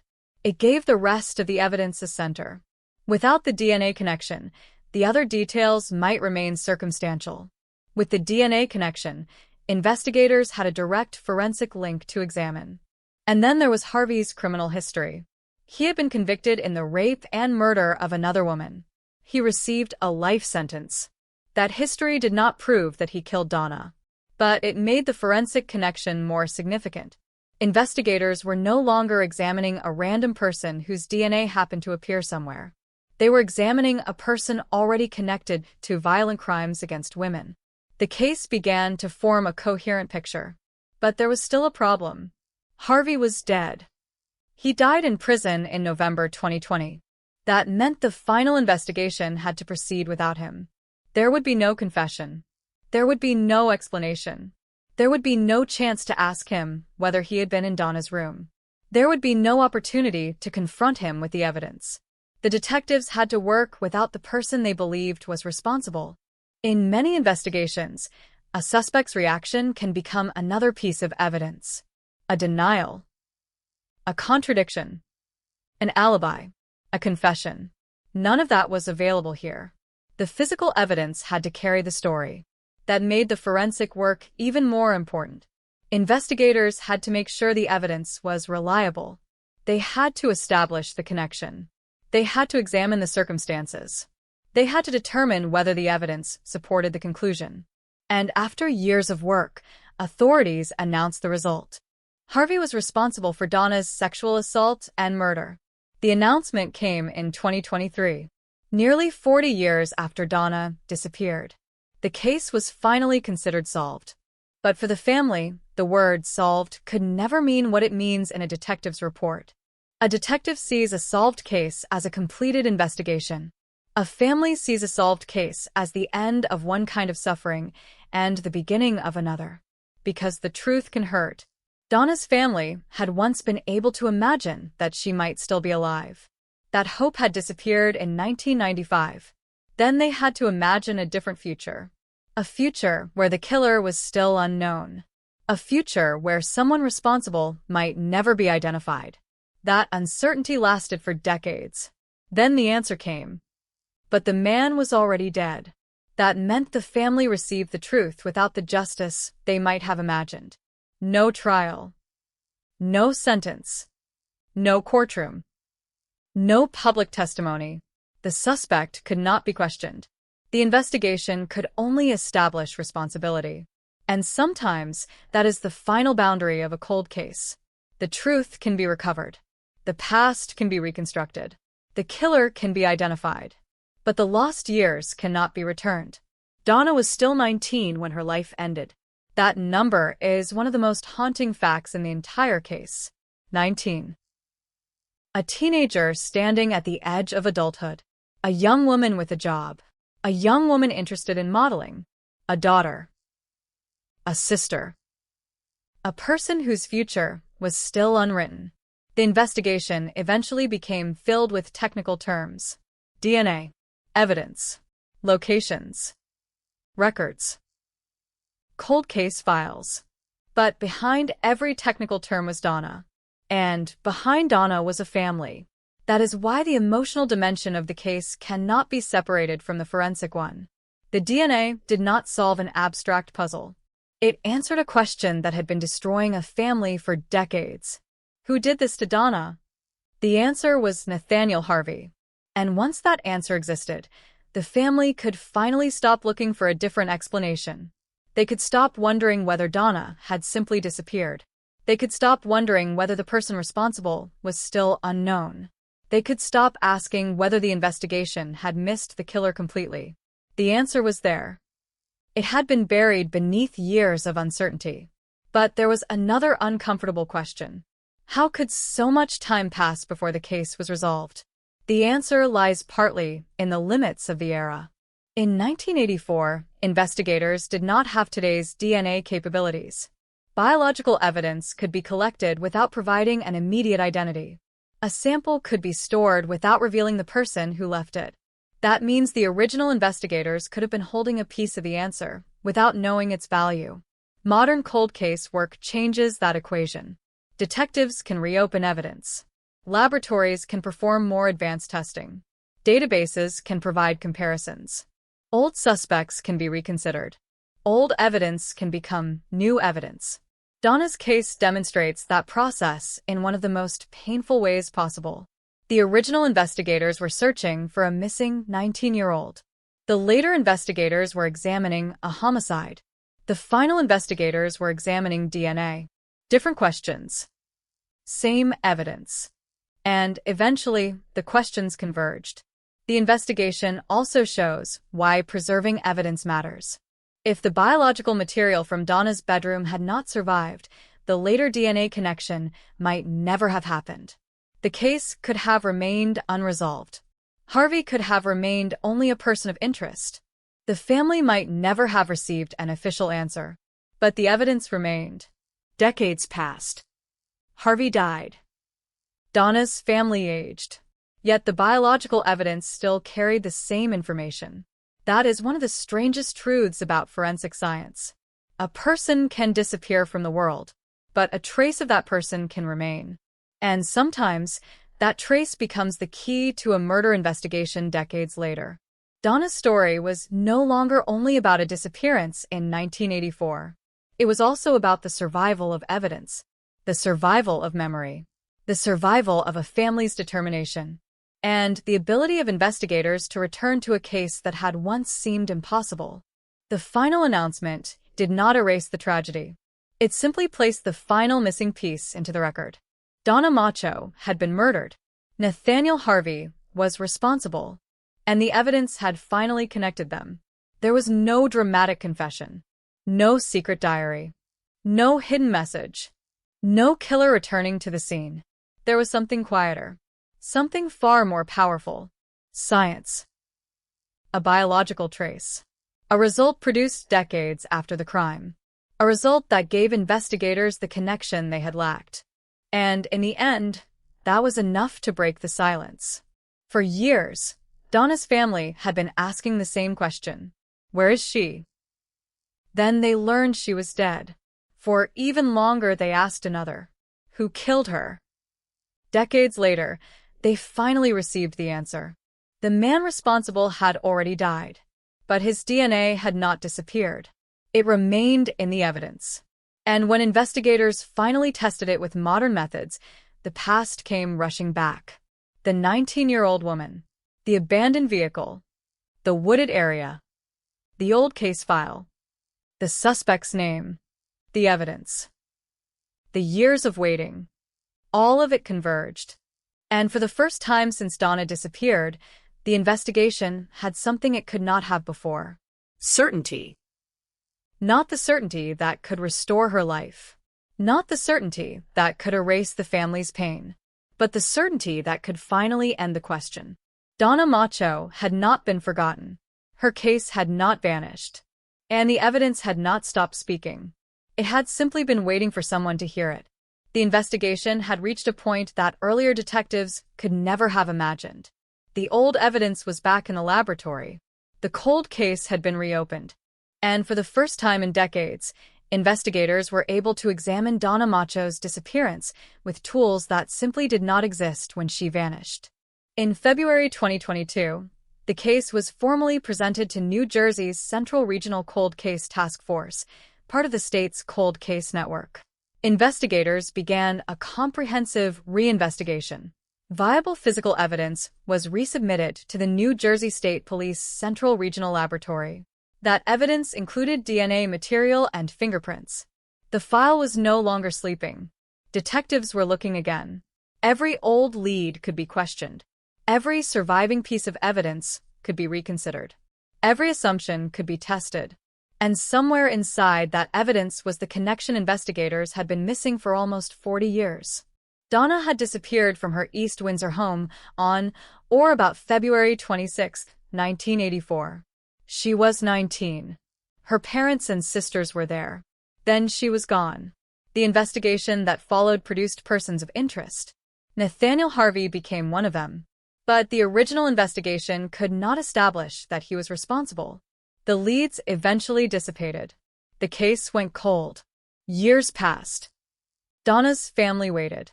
Then, in April 1995, her remains were found in a wooded area in Cranberry. Dental records confirmed the identity. Donna was finally found. But the investigation now faced an even darker problem. The person responsible had disappeared into the shadows of the case. Investigators knew Donna had been murdered, but they needed to know how. They needed to know who. And they needed evidence strong enough to establish the answer. The original autopsy reported a gunshot wound to Donna's head. But when the case was reopened decades later, medical examiners examined the remains again. The new examination changed an important detail. The investigators could determine that a head injury had caused Donna's death, but they could not conclusively establish that the injury had been caused by a gunshot. Her cause of death was amended to evidence of homicidal violence. The manner of death remained homicide. That finding was significant. It demonstrated why old cases have to be revisited carefully. Time can change more than the technology. It can change the questions investigators are able to ask. A new examination can challenge an old assumption. A new laboratory method can reveal something hidden. A new detective can notice something that an earlier investigation could not. That was happening now. The evidence was being reconsidered piece by piece. And then investigators returned to one of the most important pieces of all: the biological evidence from Donna's bedroom. During the original investigation, police had found Harvey's semen in the room. But the DNA testing available at the time could not identify one specific individual as the source.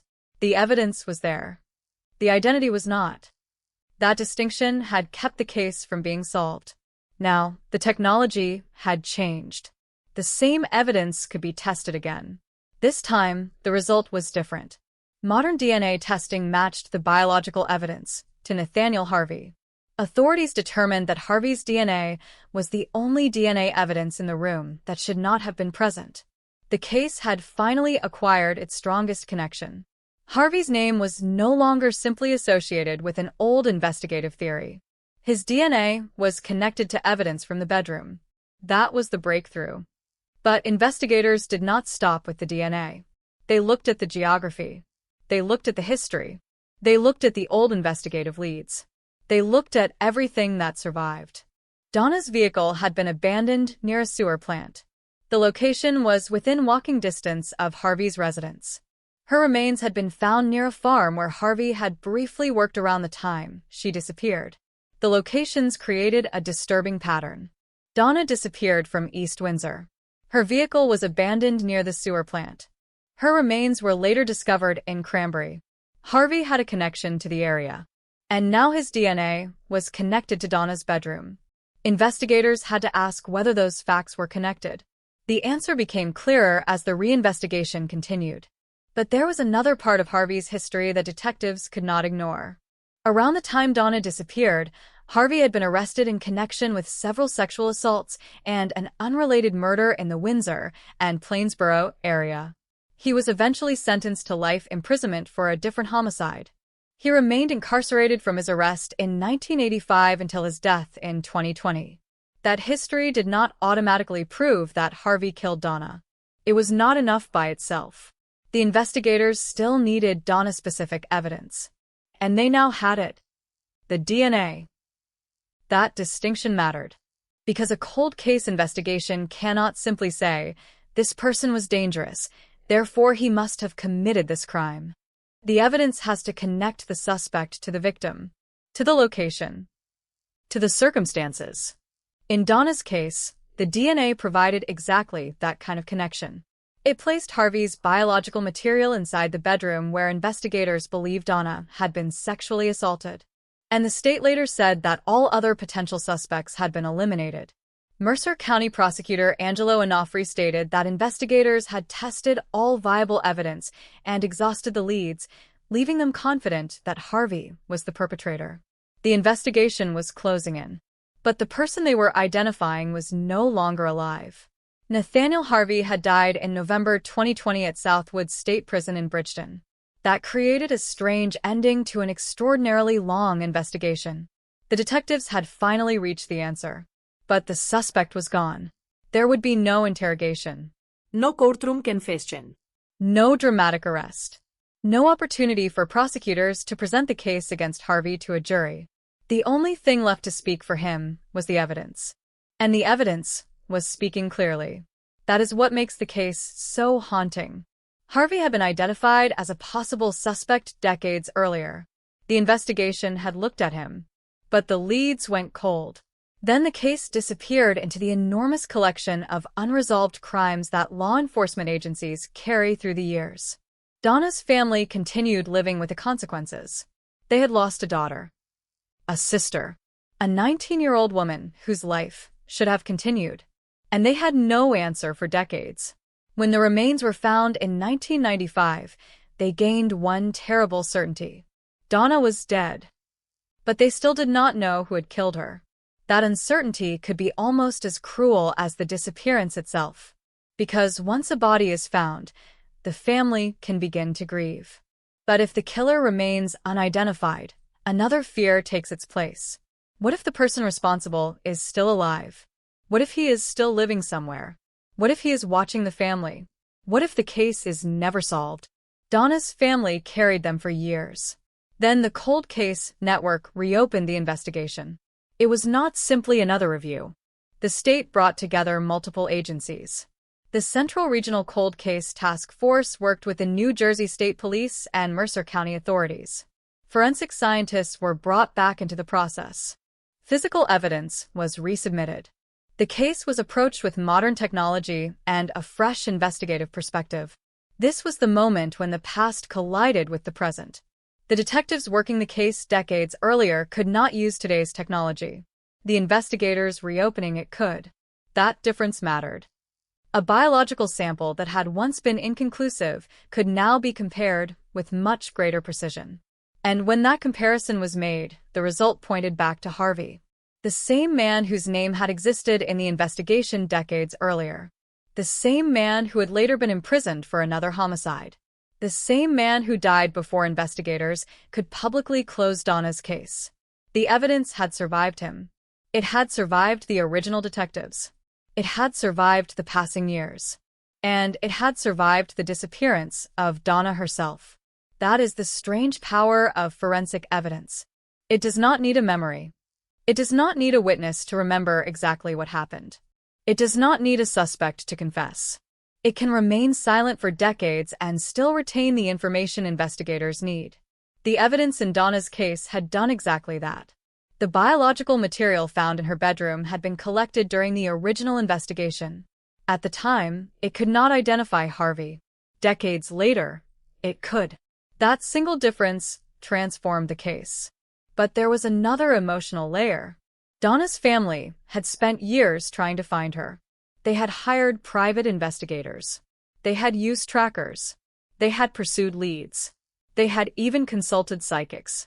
They did whatever they could because they did not know whether Donna was alive. That search lasted until the discovery of her remains in 1995. And even after that discovery, the family did not have the complete story. They knew she had been murdered. They did not know who had done it. That missing piece remained for almost another 3 decades. Then, in 2023, the state finally announced the conclusion. Attorney General Matthew Platkin and Mercer County Prosecutor Angelo Onofre announced that the collaborative investigation had conclusively identified Nathaniel Harvey as the person responsible for Donna's sexual assault and murder. Nearly 40 years had passed. The case was finally closed. But closed did not mean that everything was healed. It meant that investigators had exhausted the viable evidence and leads. It meant that the identity of the perpetrator had been established. It meant that Donna's family finally had an official answer. But the years remained. The birthdays that Donna never reached. The The family moments she never experienced. The life she never got to live. No investigation can recover those. No laboratory can restore them. No DNA match can reverse time. The purpose of solving a cold case is not to pretend that the damage can be undone. It is to refuse to let the victim disappear a second time. Donna had already been taken from her family. Her story could not also be allowed to vanish into an unsolved case file.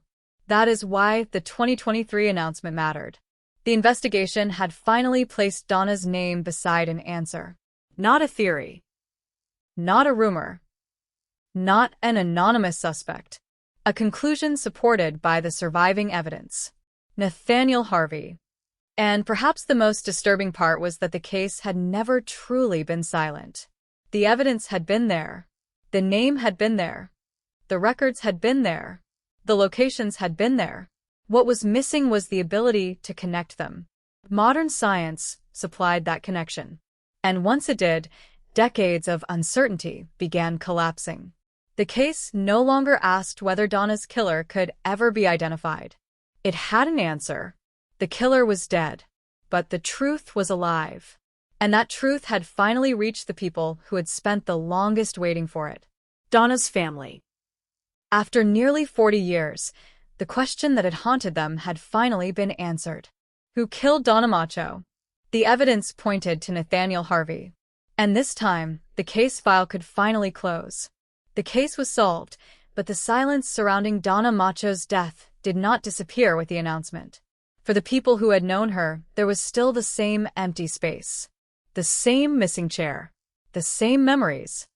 The same question that had once filled every conversation. What happened to Donna? For almost 40 years, that question had existed in different forms. At first, it was a disappearance. Then it became a search. Then a recovery. Then a homicide investigation. Then a cold case. And finally, decades later, it became a solved murder. But behind every change in the case was the same 19-year-old woman. Donna. She had not changed. The world around her had. Technology changed. Investigators changed. The legal system moved forward. People who had once been young grew old. Some witnesses disappeared. Some investigators retired. And the man authorities eventually identified as her killer died behind prison walls. Yet Donna remained at the center of the investigation. That was what the cold case detectives had to remember when they opened the file again. They were not simply reopening an old mystery. They were reopening the last known chapter of a young woman's life. The original investigators had worked with the tools available to them. They had interviewed people. They had followed leads. They had searched. They had examined Donna's disappearance. But the case eventually stalled. There were questions that could not be answered. There was evidence that could not provide an identity.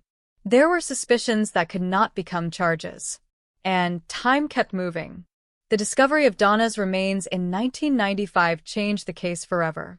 Before that moment, the family could still hope. After that moment, they had to grieve. But grief without an identified killer creates another kind of uncertainty. The person responsible could still be somewhere. He could still be alive. He could still have a family. He could still be living an ordinary life while Donna's family carried the consequences of what he had done. That possibility is one of the most painful realities of an unsolved homicide. The victim is gone.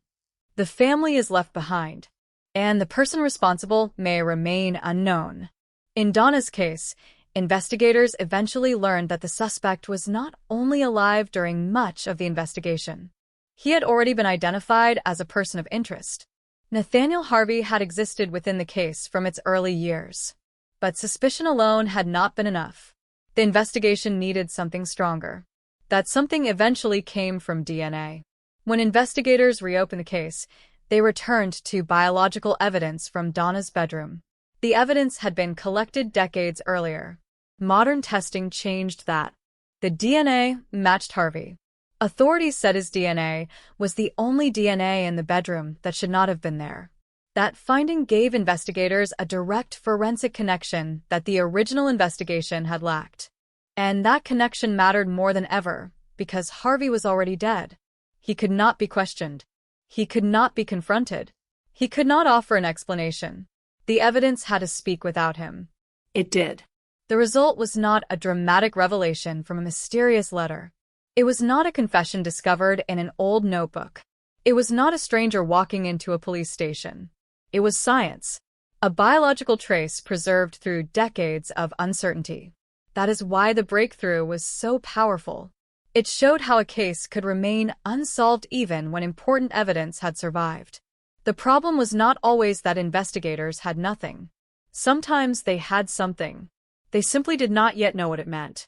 The DNA evidence had been present long before the technology could turn it into an identification.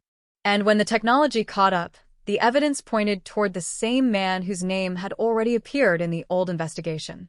Nathaniel Harvey.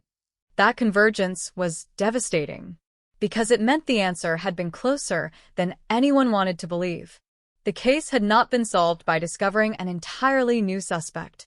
It had been solved by finally establishing the connection between the evidence and a person investigators had already considered. That distinction is important. It shows why cold cases can remain unresolved for decades. A detective may know who they want to question. They may believe that person is suspicious. They may even have circumstantial evidence. But the criminal justice system demands more. It demands proof. And without proof, a theory remains a theory. For Donna's family, that distinction meant years of waiting. They did not have the luxury of treating the case as an intellectual puzzle. This was personal. Donna was their daughter, their sister, someone they remembered before she became a photograph in a police file, someone whose voice they remembered, someone whose habits they remembered, someone who had been alive one day and gone the next. Her disappearance had changed the family permanently. And then, when her remains were found, the family had to change again. Hope was replaced by grief. But the grief had no final answer. There was still a name missing from the story. Who killed her? The answer would take decades. When investigators finally identified Harvey as responsible, the news could not restore the years lost. But it could remove the uncertainty. That mattered.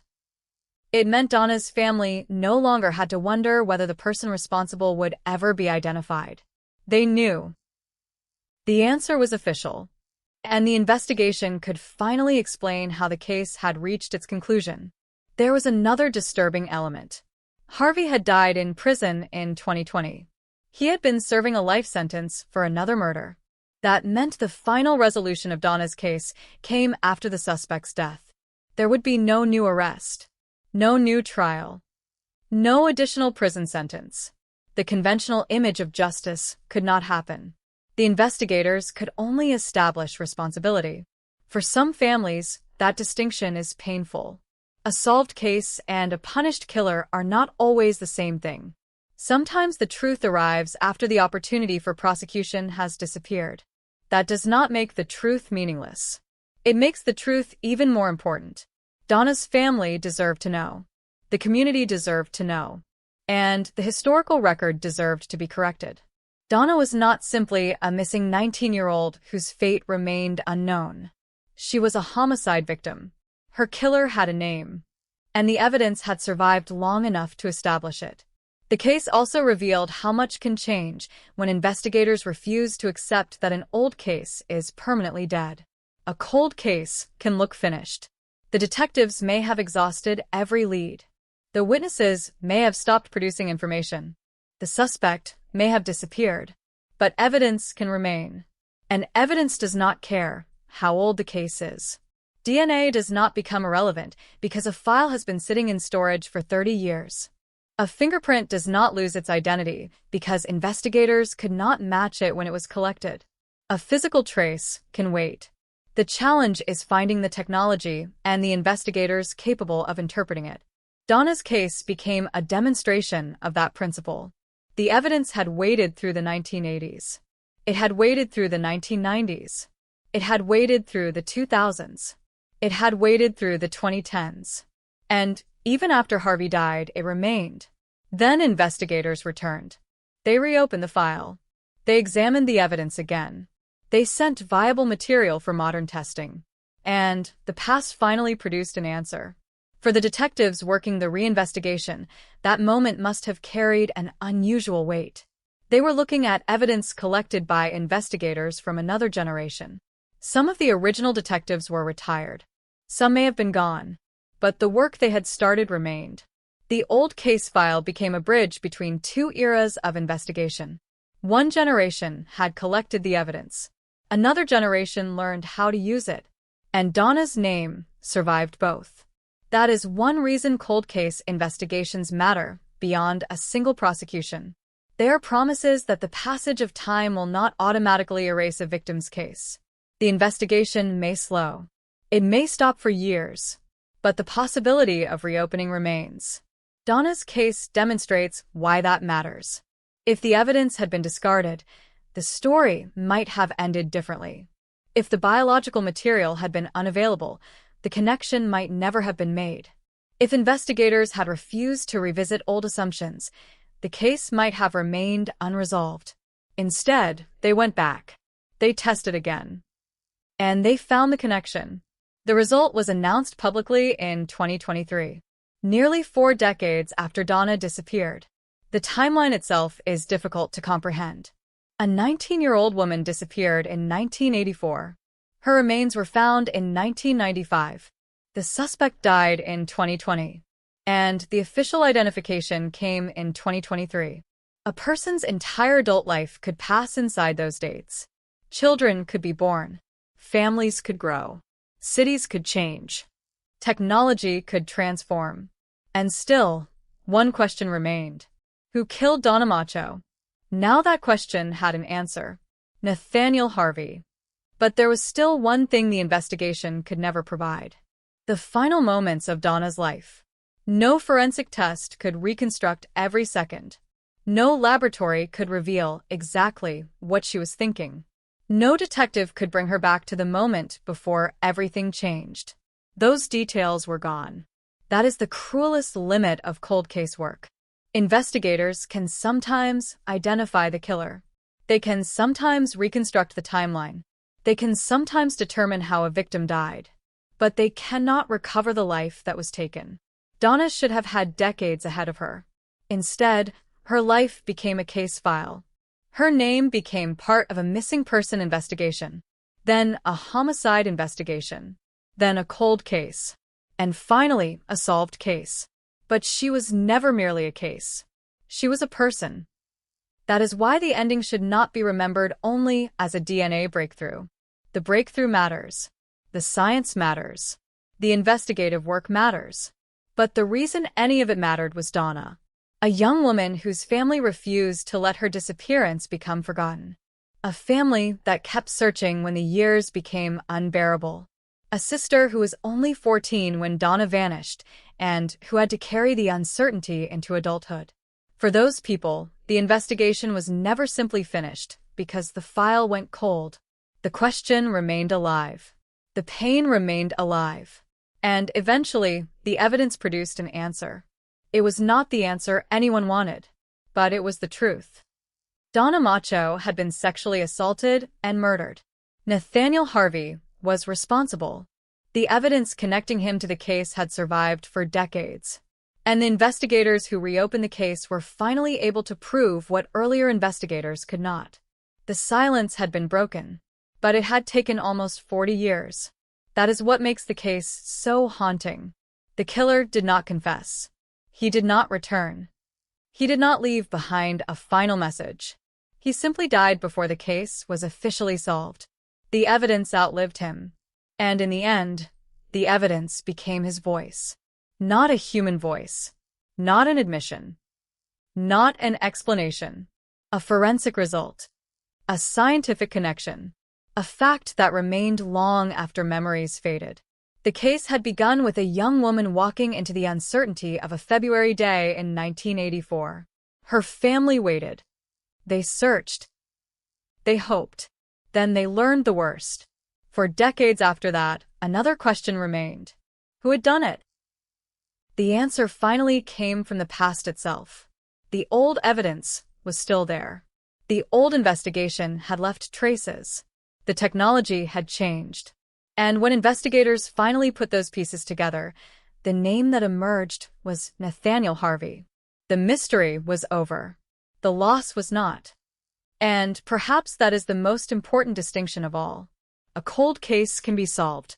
A family can receive an answer. A killer can be identified. But a life cannot be restored. Donna remained 19 forever. The world moved on without her. Her family grew older. The suspect died. Yet her case continued waiting. Waiting for science. Waiting for someone to reopen the file. Waiting for someone to look again. And when they finally did, the evidence had not forgotten. Neither had Donna.